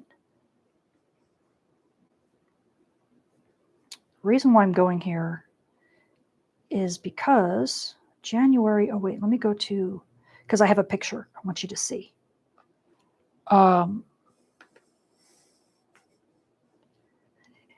Sorry, I don't mean to have to do this. 124, no, 117. There we go. Here it is. That's the picture I wanted to show you. So how many of you remember the space weather at that time? Whoop. Can I make you big? Open a new tab. There we go. I'll stand over myself. I look like a doofus. Okay. I just grab screenshots. Sometimes I don't care what they look like. See, this says January 15th. Okay. So that means this was January 14th. What happened during January 14th? Think the space weather was quiet? Think it was active? Well, first, do you think it was active? Yeah. Do you think it got pretty active, got to storm level? Yeah. What level's this? Guys, this was a G2 level storm. Guess what people, the ionospheric physicists, know that the neutral physicists who are studying what's going on with that volcano, guess what the ionospheric physicists and the magnetospheric physicists know? Was this a quiet day in space weather? So everybody who's trying to study waves and study the property, we talked about plasma waves, we talked about all this stuff, right? How easy do you think it is to separate out some of these transionospheric disturbances and look at some of these blast waves when the space weather was like this? It's hard. And so I was actually talking with Nathaniel Frizzell, who's the owner of HamSci, the leader of HamSci, and he was saying, well, we've got a lot, and he showed me some of the stuff, and I had already seen some. The problem is that they've got this beautiful ripple that's going through, and then suddenly everything else gets kind of ripply, and then it disappears, and then you can see the ripple more, and then suddenly everything else gets kind of ripply over here. And it's like, see this, and oh, and it's like, oh gosh, we have to try to separate out what is actual ionospheric disturbance from this volcano, and what is ionospheric disturbance from the fast solar wind we were dealing with back on the 14th that popped us up to a G2 level, right? Not so great. So again, it's a perfect idea or perfect concept to drive home the idea that you're getting something with the ionosphere. It's being tickled from below, but in this case, it's also being tickled from above. And so how do you, will they ever be able to pull out the ionospheric disturbances as well as they'd like? Uh-uh. There are some where they absolutely know. They've looked at certain radio frequencies. They've looked at some radar things. They've looked at lots of different data. And some of the data is just trashed. They can't read through it. So if you end up seeing where certain things where it looks like they're just saying, no, we didn't see anything, now we couldn't see anything, it's been camouflaged. Because sometimes the space weather ends up being a bigger disturbance than something as massive as that. Crazy, huh? That space weather can actually disrupt by not from a small local perspective, but overall you have other waves that are going through there, and it depresses or it enhances certain parts of these waves. And that can then disrupt your science, to such a degree that what you're trying to measure then disappears into the noise, at least temporarily, and then it pops back out again. Okay. So I will not report on all of that, but what I will do, whoops, I'm trying to make this small, is in just a few more minutes, what I will do is I'll show you some fun stuff. And I will give you a nice, where are we? Okay. I will give you a nice review to take a look at. As a matter of fact, I was talking to Nathaniel about this, and he says, yeah, you really should get them to read this review article because this is open. You can get this. Okay, so it's in Reviews of Geophysics, Ionospheric Detection of Explosive Events. And we're talking specifically about the total electron content, right? So this is, and traveling ionospheric disturbances. But you actually see that from all sorts of things. Look at this. They're even talking about mine collapses and blasts, as well as earthquakes, volcanic eruptions, meteor strikes, and underground nuclear tests. Crazy, huh? In fact, if I get out of the way, look at this. This is the stuff they go over in this review, okay? You can get traveling ionospheric disturbances from surface and seismic waves, right? So earthquakes. Hello, earthquakes. Yes, you can. They actually propagate up because they're shaking the ground. Anything that shakes the ground is going to have an ionospheric signature because it has a neutral atmosphere signature as well. And it begins to propagate up. But we can see it, even though you may not be able to check the atmospheric density because it's hard to sound it and see these things. In the ionosphere, it really creates neat little disturbances, electromagnetic disturbances that are easier to read and easier to detect, especially through GPS and GNSS scintillation and these traveling ionospheric disturbances. And so here what they're showing in this white light kind of poof are gravity waves, right? What do we talk about are the main fundamental mechanism that couples the neutral atmosphere to the charged regime, gravity waves, okay? Because that's all they've got. They only have brute force. Neutral particles only have brute force to move stuff around. They cannot see or feel the electric and magnetic fields, therefore they cannot use them. They're all neutral. They must brute force it. They're bullies, the bullies of the atmosphere. Okay, so we've got those. We have, of course, they have earthquakes we're talking about. We have tsunamis. And I guess the explosion is supposed to be the volcanoes. But this neat diagram kind of shows how some of these disturbances occur, right? And they even have a cute little caption to explain it, which you probably can't read. I've got it too small here because I didn't want to cover the whole thing. But they're talking about these little are like scintillations. And that's what they're trying to show, the disruptions in the E layer in this case. Notice the E layer is painted as a beautiful little smooth layer. What do we know? Is that correct? In fact, these gravity waves are going to deform it in many ways. But here they're just talking about ground receivers going or receiving GPS signals. These gravity waves from earthquakes can actually disrupt them. Okay, volcanoes can disrupt them. There's lots of GPS. Anthea Costner and a couple other people, by the way, are looking at these traveling ionospheric disturbances from that propagation, using GNSS receivers all over the world. And we're seeing some really crazy stuff. Okay, but like I said, it's for this particular event on January 14th, we also have to separate out the space weather, right? So there's all sorts of stuff that they talk about in this paper, and you can easily get this paper online yourself if you really want to read. Okay, and it gives a nice overview. What I'm going to now talk about and show you are some examples. I mean, they don't have everything in here. This one's just about some of them. They don't even show it, but there's even tornadoes, which is what I'm going to show next. Okay, tornadoes, right? Here's the AIRS instrument. This is a nice thing. This is in the NASA Visualization Studio. I'm going to show you a movie from the NASA Visualization Studio that shows, remember we were talking about the clouds, how clouds in the neutral atmosphere, they have a certain pattern, and those patterns are created by gravity waves, Kevin Helmholtz instabilities, lots of other stuff, right? Stuff I don't even know all that much about because I'm not a terrestrial meteorologist. But those patterns then repeat themselves, right? Because they're trying to impress upon the higher layers their imprint, their pattern, right? Meanwhile, the electric and magnetic fields are trying to smooth them all out from above. So there's that fight, incessant fight. Well, you're going to see a little bit of that here, and how much a tornado can actually not only make waves occur in the neutral regime, but then they actually go up and take a look at trans-ionospheric disturbances using this instrument, the AIRS instrument. So I'm going to move to here, and I might even play, you know what, I don't know, I'll play it and shut up so you can hear maybe through my mic the gal that's talking, but then we can stop and I can clarify. So I'll probably pause her a little bit and reiterate just in case you can't hear. Okay. NASA scientists have tracked gravity waves traveling thousands of miles across our atmosphere in concentric rings. Large storms can create these waves, which grow and spread upward hundreds of miles above the Earth's surface.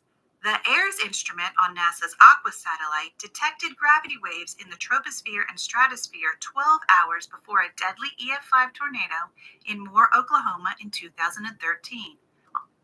Okay, so do you see this? So this is in the troposphere and stratosphere, okay? These are gravity waves. This is neutral. Okay, so you can see depletions, enhancements, depletion, enhancement.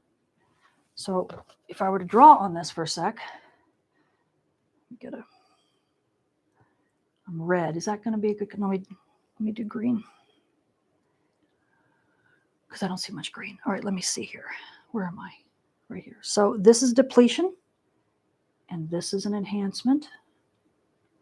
Whoa, depletion, enhancement. Oh, what happened? Why did you do that to me? That's weird. Let's try that again. Back over here. Yeah. So that's a depletion. Then we go to an enhancement. And then that little bit of blue is a depletion. This little bit of yellow is an enhancement. Back to the depletion over here. Okay, so what I'm doing is I'm just kind of showing, right? So this is a trough, and that's what this blue, so this is less dense. I'm trying to show an enhancement. This is more dense, less dense, more dense, less dense. Do you see? And do you see the radial fronts going through? So if I do something like this or something like this or something like this, do you see the fronts? I didn't draw it quite so well, but you know, can you see them? Hopefully. I kind of, these two lines suck. Can I use the word suck? Yes, it's a technical term.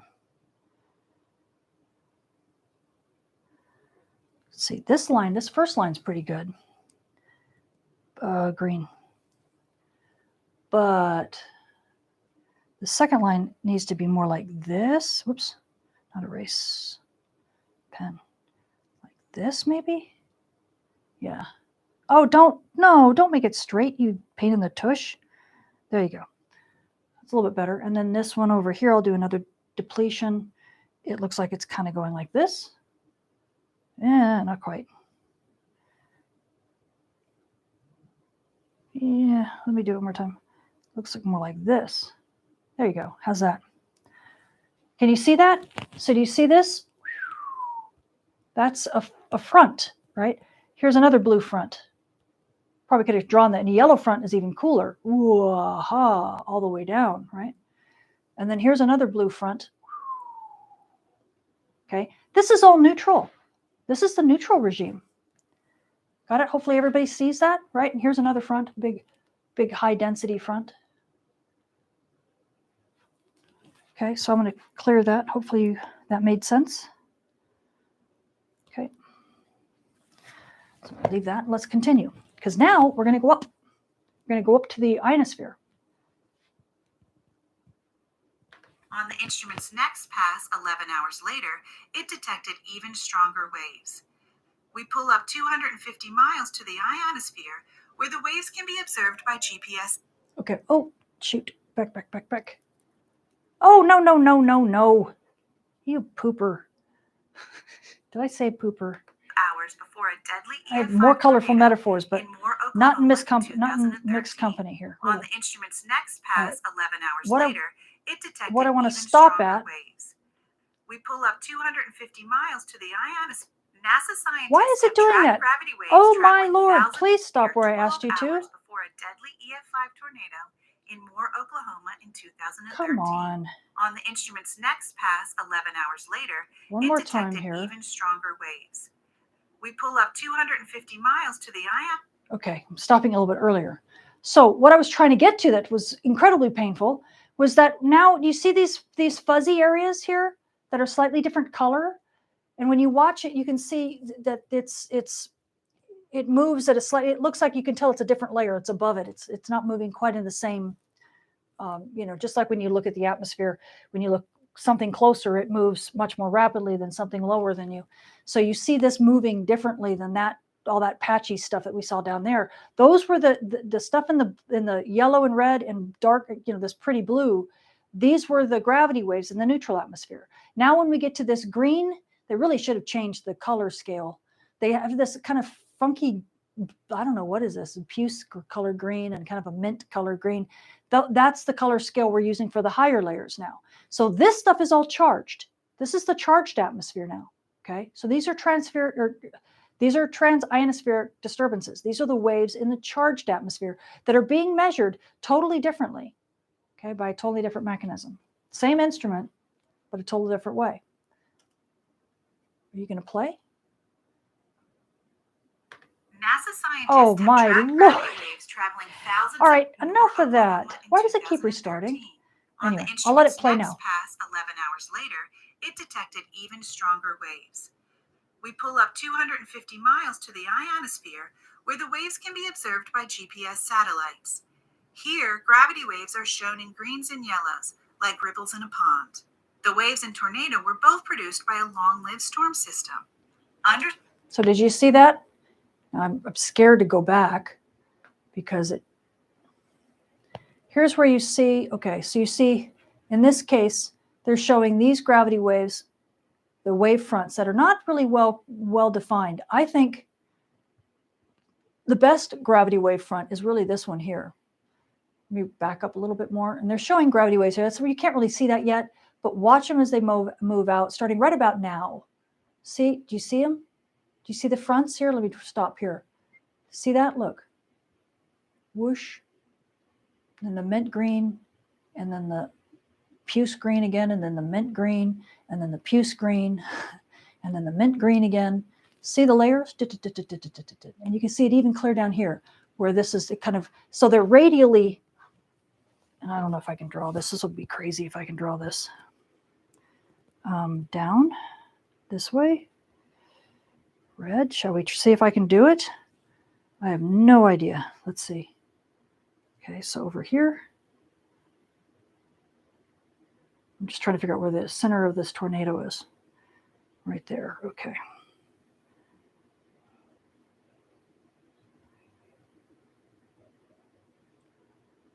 Okay, pretty close. All right. So if we were to take that line and kind of go like that, right through the gravity wave, right through the gravity wave fronts, we're kind of seeing fronts that are going like this, and like this, and like this, and like this, as this goes out that way. Ugh. Let's leave it like that. You guys see that? Okay.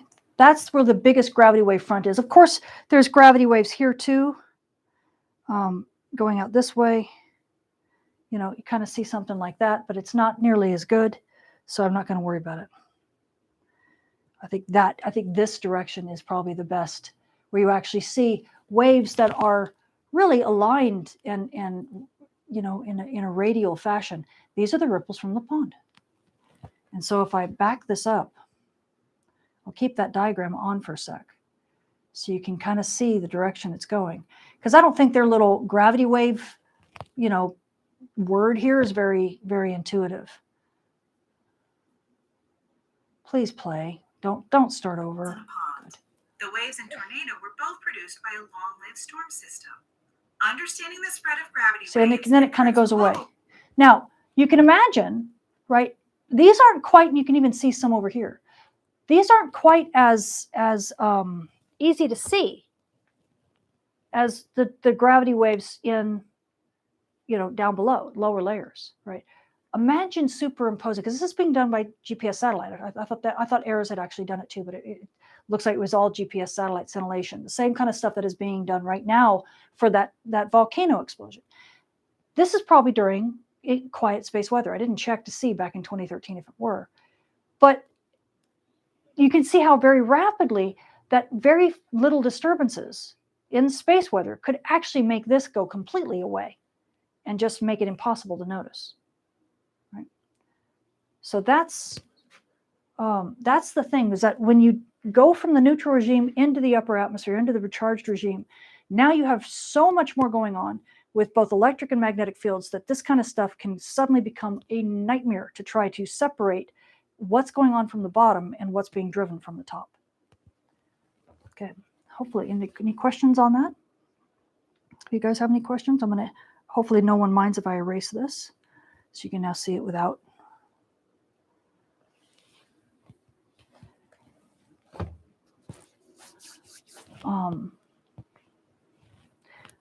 Oh, good. Yeah, thank you, Mike. I appreciate that.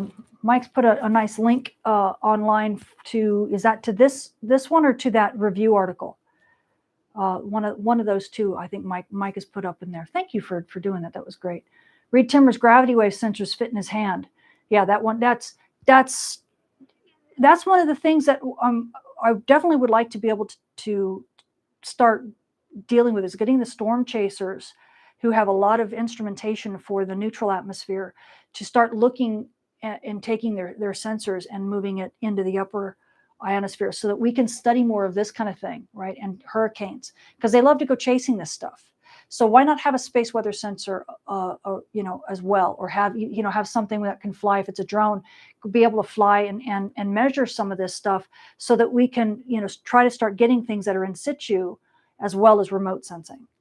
I think there's I think the whole world of meteorology, as we begin to like marry these two fields together, I think the whole world of meteorology is going to change dramatically in the next decade, especially as we are able to miniaturize these sensors and get more and more of them on, as well as coupling with GPS and GNSS surveillance from above, because it's GPS and GNSS have turned around and become some of the most useful, that kind of occultation has become some of the most useful stuff in the past, easily in the past decade, in terms of understanding the ionosphere scientifically, at least for nowcasting.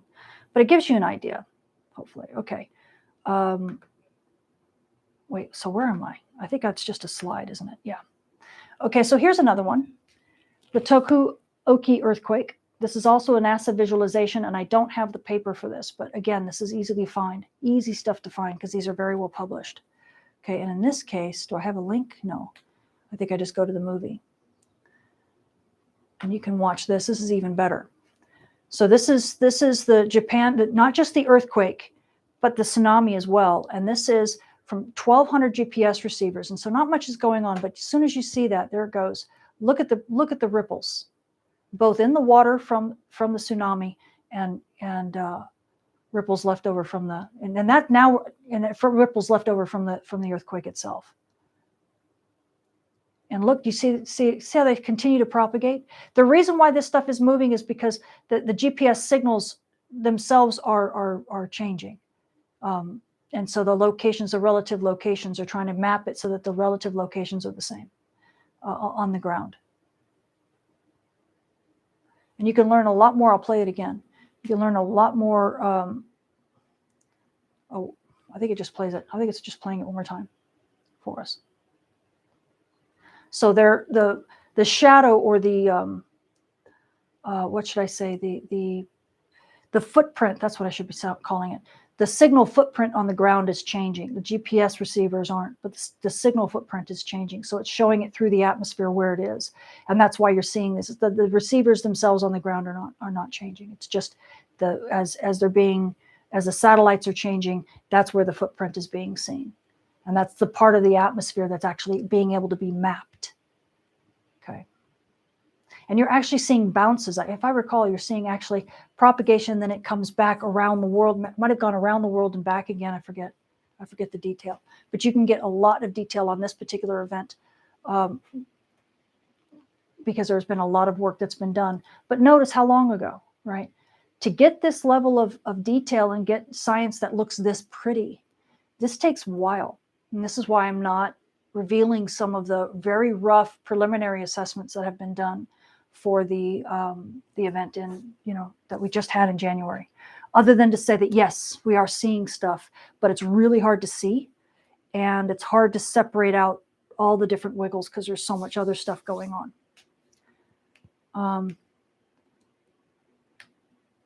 And I do have a movie for this, but the movie itself is not all that great, so I'm not going to show it.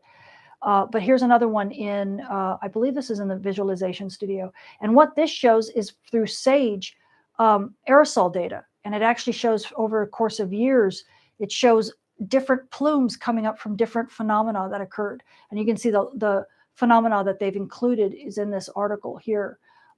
They have the volcanic eruption in 2018. They have another one in 2019. They have the wildfires in Australia from 2019 to 2020. They have the wildfires in Siberia. They also have the volcanic eruption in 2019 from the Ryko, but I forget the name of it. And then, of course, they have the fires in the Northwest, the Pacific Northwest, back in 2017. And you can actually see over the course of time, as the time process goes by, they've actually got them all labeled. And you can look at how it goes up in altitude, okay? And this reason why this is backwards is because as the label, this thing rotates in the movie, it rotates around the other way. It just takes a long time to go through the movie. I don't know why they did it so slowly, but you can see the way the altitude over the entire map as this satellite, went around the Earth and sounded all of these regions. You were able to see how the dust plumes rose and how long it took them to dissipate and all this stuff. And what I wanted you to realize is that all of these things impact the neutral atmosphere, because this is not very high in altitude. This is only like 30, maybe up to 20 or 25, 30 kilometers. But when you start thinking about this stuff, all this dust in the neutral atmosphere, if you're a radio amateur, you can see how this propagates up, and it's going to change the density of the regions, right? And those changes in density are definitely going to change how those plasma bubbles form, when they form, how they form. It's going to create gravity waves that ripple up, and that is going to affect the ionosphere at higher levels.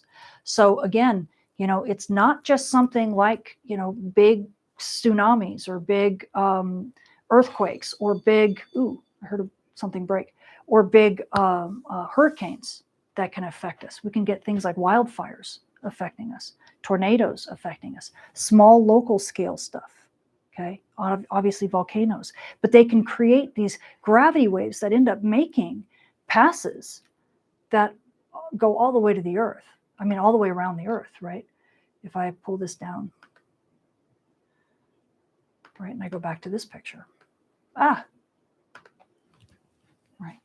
They can be all the way around the Earth. And this blast wave, if you were to really pay attention, and they only show it here, definitely goes all the way around, and then you'd see it come back because it goes all the way around the Earth and then actually will come back and wrap around the other side. So this wave that travels this way will go all the way around, disappear, and it'll show up on this other side and ripple all the way back and then continue, right, before it completely dies off, depending upon how large the thing is. So the Earth will ring like a bell. So these are the types of things that we pay attention to. They have slightly different effects in both the neutral atmosphere and in the charged regime, but they're slightly, it's slightly different. Okay, and I think that's all I wanted to show you. The rest of it is data products. We will talk about those later.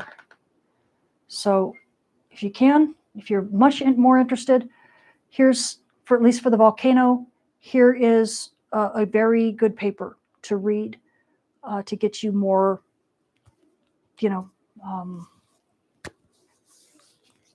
well-versed in it. But yes, we definitely have the coupling from ground-based events. We have atmospheric events that can happen that affect the ionosphere, ground-based events that can happen that affect the ionosphere, water-based events that can happen, obviously with the tsunami, that affect the ionosphere, and then of course, space weather events. So it's a very, very complex ballet, and it's one we do not understand very well yet, and it's very complicated to disentangle. And if you're a scientist or you're thinking about going into this field, realize that you need to have chops in both space weather and terrestrial weather to really be able to make important contributions to the field, because otherwise you're going to miss something. You're going to miss something, and then you're not going to realize, and you're going to attribute something to something else, and you really shouldn't. So it's a very delicate balance that you have to maintain to be able to do decent analyses in this very complicated regime. And that's it, guys. That's all I've got for you today. What do you hopefully I answered more questions than I asked. Mr. Tony Bruno loves the space weather reports. I'm so glad. Yeah, I saw that. Thank you, Space Girl Heidi. Yeah, I saw that. That he's enjoying them. I hope it proves actionable for him, especially as these launches become more commonplace. I see acoustic gravity waves or sound waves that propagate in water layer with amplitudes governed by the restoring force of gravity. Yes, exactly. That's why it's called gravity. That's why we call them gravity waves. And again, it's really the main force or the main way of communication in the neutral regime. I mean, there are others, but this is the one that can travel globally. And then when you do that, because you're dealing with density, they're acoustic because really you're getting troughs and enhancements in density, which is the same kind of thing as the way acoustic wave, right? You have a rarefaction and a compression region, same kind of idea. So these are things that can travel through all sorts of different fluids, and it's the main way of communicating information in neutral fluids. Okay, in charged fluids, not so much. Electromagnetism is faster, but that's a different, totally different discussion. Yes, those bounces were very clear. Yeah, they were bouncing, weren't they? Isn't that interesting? What is this? It's easier to adjust imagination on how this multi-layered occurrence needs better instruments and better integrated fields of inquiry and research. Yes. Remember, however, the field of space weather is only about 50 years old, right? Maybe a little bit longer than that, but not by much. So a lot of people who have been doing a lot of the terrestrial weather research, they didn't even know to look for space weather or that there would even be space weather impacts. So that's one thing. Space weather physicists have only begun to make their voice heard in the regime of weather. I am, obviously, because I'm sitting here or standing here telling you that I'm actually doing space weather. There should have been a space weather person long before me, but there hasn't been because our voice is just beginning to be heard. There's been space weather people, but not, a PhD, right? A member of the mainstream science community out here talking about this stuff. And that's going to change. That's absolutely going to change. So that's one thing. Second thing is our sensors haven't been good enough, right? GPS itself hasn't been around for that long. And even when it was here, the original GPS, my goodness, if you got 3 to 5 meter accuracy, I mean, that was their CONOPS at the time. Their performance requirements were only having to perform up to about a 5 meter, within 5 meter accuracy. Good Lord, that's 15 feet. I mean, that's, gravity. Some of these waves, you wouldn't even know that they were happening with the early versions of GPS, let alone there weren't enough receivers on the ground. So that had to populate to the point where we actually were able to improve the performance of GPS and get higher precision GPS, and of course realize that GPS, single frequency GPS, doesn't work for this kind of stuff. You have to get dual frequency GPS to be able to figure out how the ionosphere is changing the GPS signals. And then you have to then take these, not only populate the globe, at least most of the land masses of the globe with this stuff, but then you have to miniaturize, right? You have to miniaturize and cheapen the sensors so that everybody will buy one, right? When did these guys come on, right? This is what caused GPS to explode, these devices, right? So, GPS, smartphones only came around in, 2007? Am I correct? That wasn't that long ago. So space weather has only been able to be done in this sense, in a weather sense, in the ionosphere for less than 20 years, 15 years, really. So that's part of why the voice has also been charged. So space weather, the field of operational space weather has really been developing at a breakneck pace, but it only can develop as fast as we have sensors and the wherewithal to know that these types of phenomena are happening. Okay. So, hopefully that gives you a better perspective on that. Great stuff. I'm impressed as usual with your presentation. Oh, thank you. Cutting edge. Thank you, Daniel. How kind of you to say. Thanks, guys. It looks like, I'm so pleased. Okay, now back to work. Yes. Studio A. I'm in Studio A. That's funny that your name is Studio A. And thank you, James. I appreciate the thumbs up. Okay. I'm not going to be a space weatherman. We have you. I just like to know how stuff works. Oh, that's got a lot. Understand. And again, I teach this stuff because I'm able to, but gosh, sometimes I have to go and study myself because I don't have a PhD in ionospheric physics. I have to go talk to the ionospheric experts, right? And talk to people like Nathaniel and Anthe and even Karl Luxusflaub. I have to talk to them to understand, some of the stuff that these people have been studying for, oh goodness, decades upon decades. Especially when it comes to radio, amateur radio. There's so much to know. I have to study bubbles to now understand the universe and everything, right? It's like the Hitchhiker's Guide to the Galaxy. After all this is done, we should write a new Hitchhiker's Guide to the Galaxy and talk about plasma bubbles and the 42, right? The answer to everything. Happy to see that you've become a radio amateur. Yeah, coupling ionospheric and space weather and terrestrial events to propagation is important to us. Absolutely. And it's just, we still have so far to go before we're able to predict this stuff. Nowcasting really is the way to go right now, and it will be for a long time. And I think what's neat is that eventually we'll start, just as HamSci has really begun to exploit HF radio to check out the ionosphere. I think that is going to become even a bigger deal, where people who have done ionospheric science with GPS receivers will also start going and going down into the HF regime and using those signals as well. And so that we end up getting a not just an understanding of waves that are moving in the ionosphere, but how the ionosphere looks to different frequencies of radio communication. Because the ionosphere, it's just like when you put on different colored glasses, you put on blue glasses or green glasses, or the world looks slightly different, right? Or if you put on, something where you're just looking at heat, right, an IR, right? That looks different than if you looked in the visible, or that looks different than you looked in the UV, right? You're changing your frequency. the world does look different depending upon which frequency of light you're looking at. Same thing in HF radio or GNSS, right? If you're looking at something that it's at 1.5 gigahertz, the ionosphere looks very different than if you're looking at it at 30 megahertz. And I think, and a lot of stuff has been done with radars, ground-based radars, sure, but there's a huge gap in the middle. You got high frequency stuff that is, gigahertz range, that is GPS and satellite phone and satellite-based, signals, and then you have radars that are really low frequency stuff, and then yet there's this massive hole in the middle where we just don't know all that much.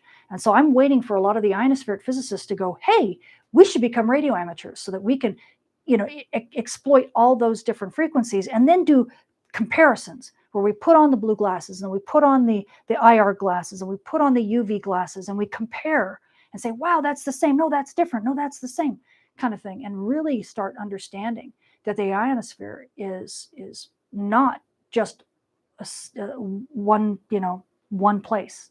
It looks extremely different to all the different frequencies of radio.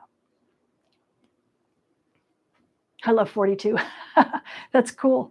Yes, 42. Yep.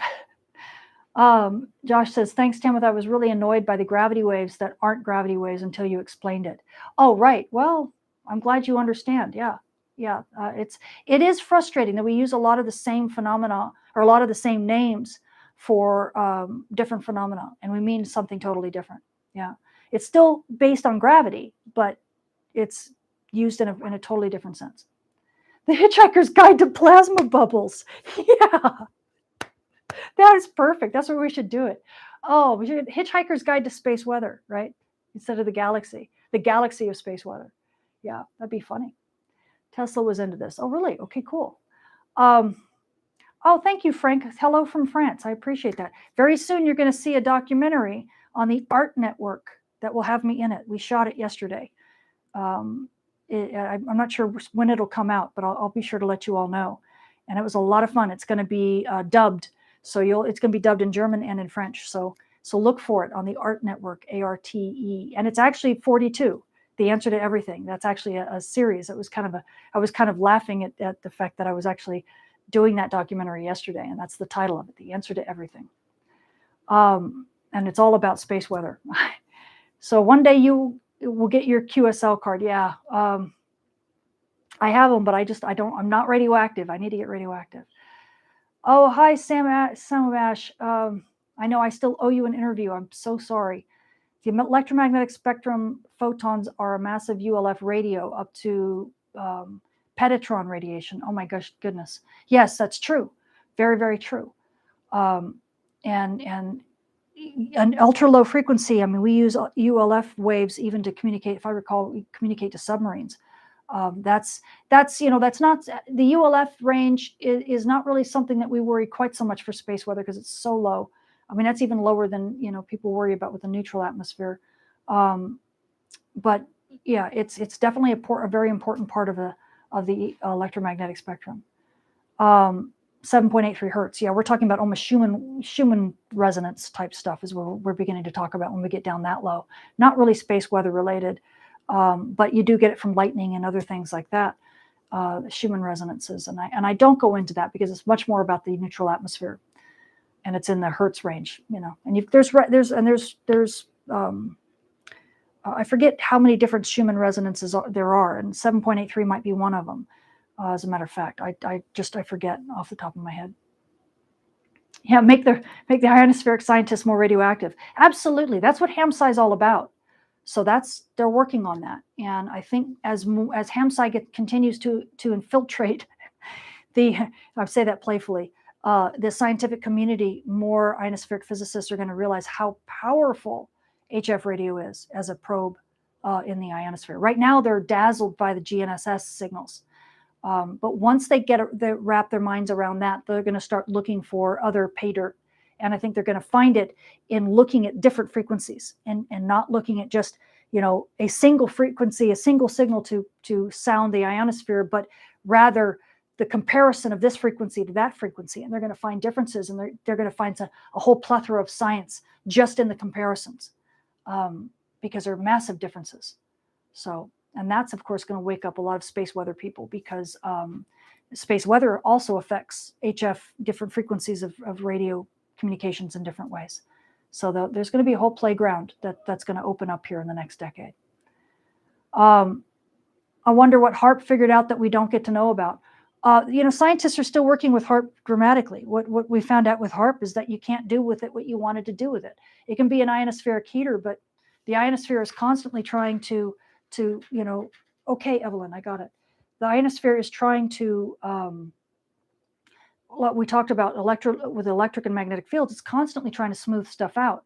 So you try to disturb the ionosphere in one small location, very rapidly that energy is going to dissipate because it's being communicated away. And you've got that baker up there smoothing that icing. So the HAARP is trying to pop through, and the baker's smoothing it out, going, no, we're going to smooth you out. So people realize very, very rapidly that no, you can't control what's going on, and you're not going to get the kind of result that you want. But it's really great for scientists because it allows them to disturb something and watch that baker smooth out, because they're interested in what the baker's doing. Whereas, other agencies that tried to use it as a way to focus the ionosphere in one way or another, to get radio communication to be more controlled, they rapidly found out that they don't like the baker, and the baker is a pain in the tush, and they just wish that baker would go away and stop smoothing the icing. Sorry. But the ionospheric physicists go, ooh, let's watch the baker, so let's make the baker play. Yeah. So that's what HAARP is being used for now, which is a lot more benevolent and more fun use of HAARP. And of course, the Earth just laughs at it, because people say, oh, well, you can't do this to the ionosphere. And it's like, what do you think space weather does to the ionosphere all the time? What do you think aurora is? HAARP is like a mosquito bite compared to what the auroral oval does to the Earth all the time. So don't ever worry about HAARP. It may not be great for your video units as you walk up close to the RF generators. Get the hell away from it. But compared to what is already being done to the Earth's upper atmosphere, the energy is so minuscule, it's laughable. Anyway, that's HAARP's an interesting thing. I would never go near it though, because I don't want to get cooked. It's like there's a lot of EMF interference there. Not a place I'd want to be. It's too biologically active in my estimation, so we need to stay away from it. Just layman. If you're a scientist and you know what you're doing, great. But yeah. Anyway. Okay. Speaking of Schumann things, I get followers on Twitter that do the Schumann thing, but I do the sun thing, right? And that's exactly right. That's why I've had people ask me, talk about Schumann resonances, and I go, why? I mean, okay, I get it. It's connected, but my gosh, there's so many things that are so much higher on my list, like trying to understand this stuff, right? Trying to understand the ionosphere more. Schumann resonances are in the lower atmosphere, right? And granted, they propagate out to worlds beyond, but they're at such a low frequency, and they occur by lightning and stuff like that. It's just not something that for me is a high priority on my list. 1 hertz resonances, cavity resonances. It's just not. I want to know much more about the faster dynamics and the stuff that's related to electromagnetic fields. And then the coupling, between that and the neutral atmosphere. Oh, good. I'm so glad. I'm glad that helps, Spirit. I'm so glad that helps your understanding. Good. And good to know about HAARP. Yeah. HAARP's, it's made out to be this big evil monster, and it's really not. That's why scientists love working with HAARP. And you think, oh, you guys are evil. No. The ionosphere doesn't care. It's got better things to do, I mean, it doesn't even really notice, and the energy is being dissipated so quickly. But it did definitely frustrate the original funding agencies, which I won't even talk about. They got very frustrated and had to walk away from it, which is why they're not involved anymore. It's all science. It's all science now. Yeah, HAARP is insufficient wattage. Yep, exactly. But it's neat because you can actually ping a certain part of the ionosphere, and you can tune it so that you can say, no, I want to talk about this layer. Let me get this one, and you get, it's a little way that the scientists actually feel that they can actually answer very specific questions that otherwise they'd have to wait for chance to do it. we were talking about before, you can look at stuff with remote sensing. We were talking about elves and sprites and jets, and how with remote sensing, they're going to be the ones that kind of really lead the way when it comes to neutral and coupling to the coupling to the upper layers, the like the E layer, for example, and charge drainage, and how that kinetic stuff in the dynamics actually happens. They're going to be the things that help lead us there, because we're able to observe them remotely. Whereas if you have to fly through something and be right at the right time as the thing happens, it's a lot harder. And so HARP is one of those things where you don't have to wait for, some natural phenomena to cause something. You can actually cause it to happen and then fly something straight through it, because you just made it. So it's one of those rare opportunities where you can create the disturbance you need to be able to study a particular thing at a particular location. Of course, it just doesn't last very long, so there's limitations. But anyway, okay. I guess I've been talking a long time, haven't I? Computer says, okay, it's time to go. We're done. And it looks like we've got all of our questions out. We're just all chatting about some of that coupling. But hopefully this. So there's one. Dennis says, is there a correlation with operation if the IHC and the secondary outer magnetosphere IHC? What do you mean IHC? Why am I not getting that?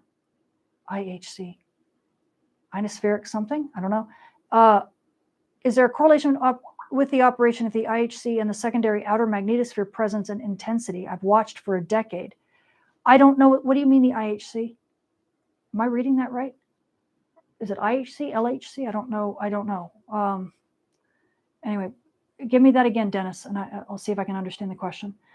I'm fascinated with PCF spiraling at 60 degrees latitude and how it correlates with active regions popping up in a solar cycle.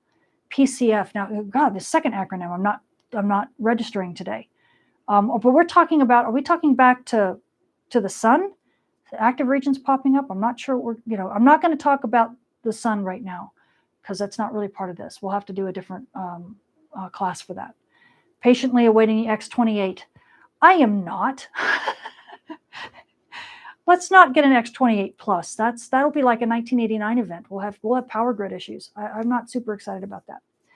Are you saying it's 2 in each Mexico and Australia? I'm not sure.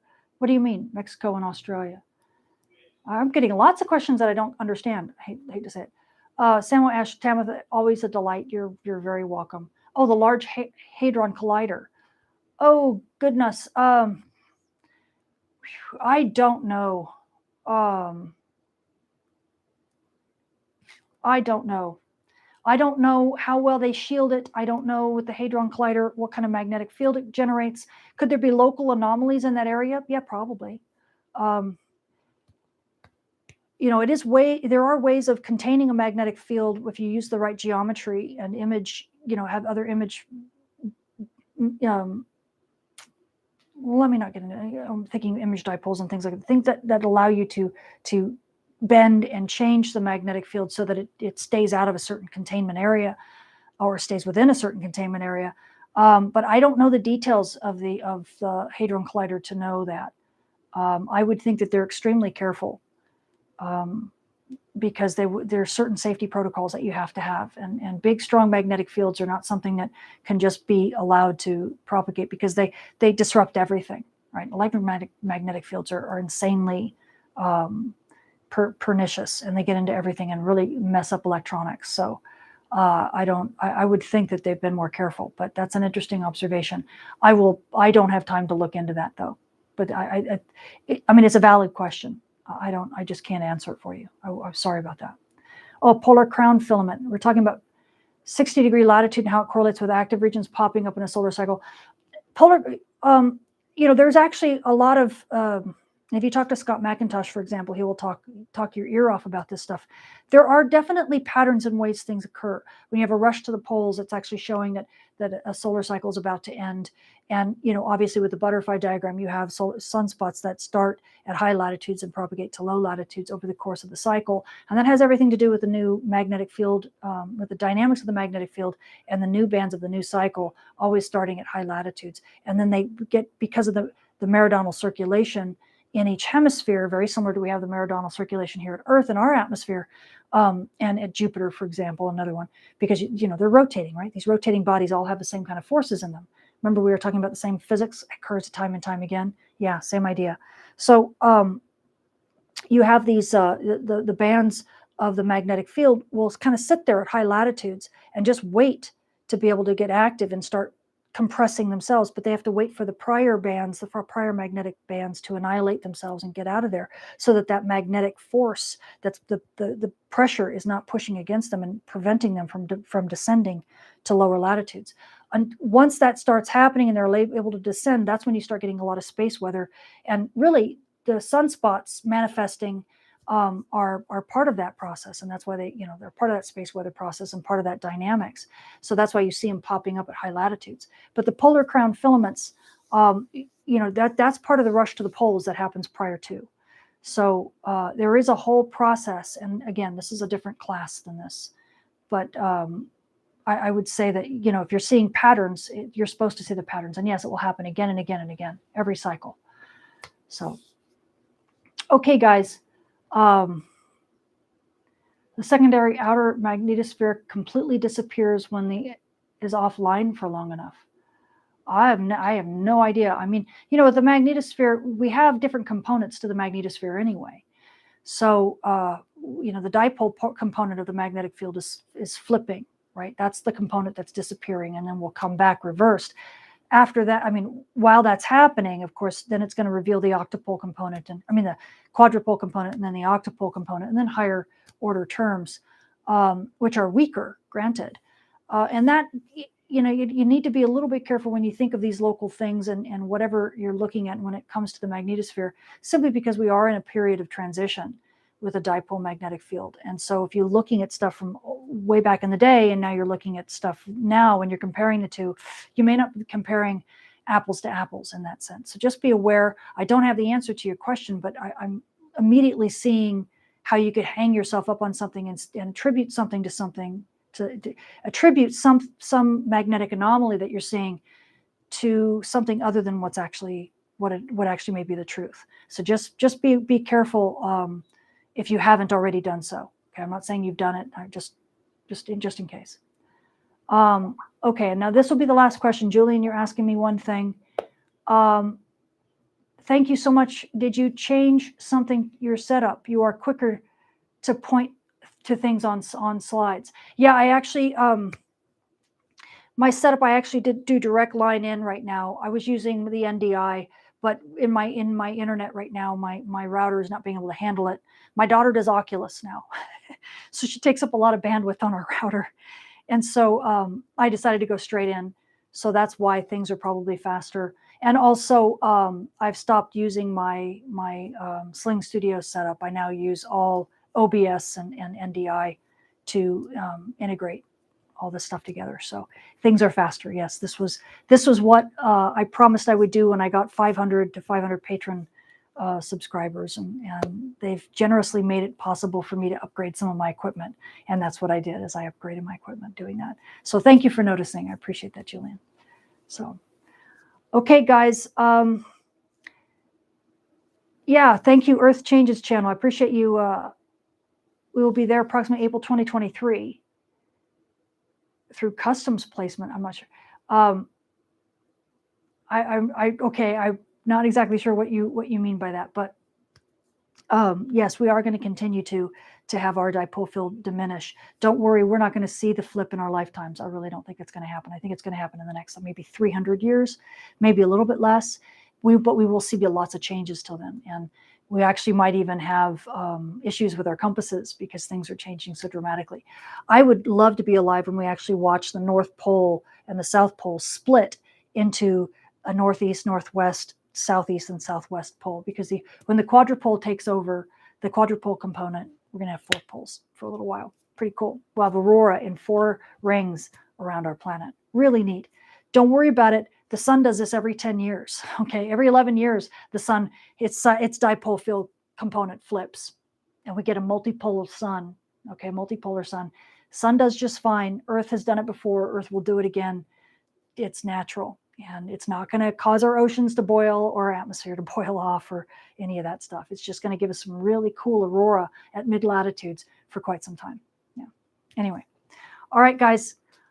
I'm done. You can tell my voice is out. It's almost 3 hours. I'm going to let you go. And next time we will begin ground-based regime stuff. And that will be much more data-based and much more index-based, indice-based, because we're going to be talking about how to understand a lot of the stuff that we've been talking about from space weather down into, coupling down into the neutral atmosphere and then down to us on the ground through magnetometers and indices. We'll be talking a lot more about that and those effects in our next class. Okay? Till then, take care and talk soon.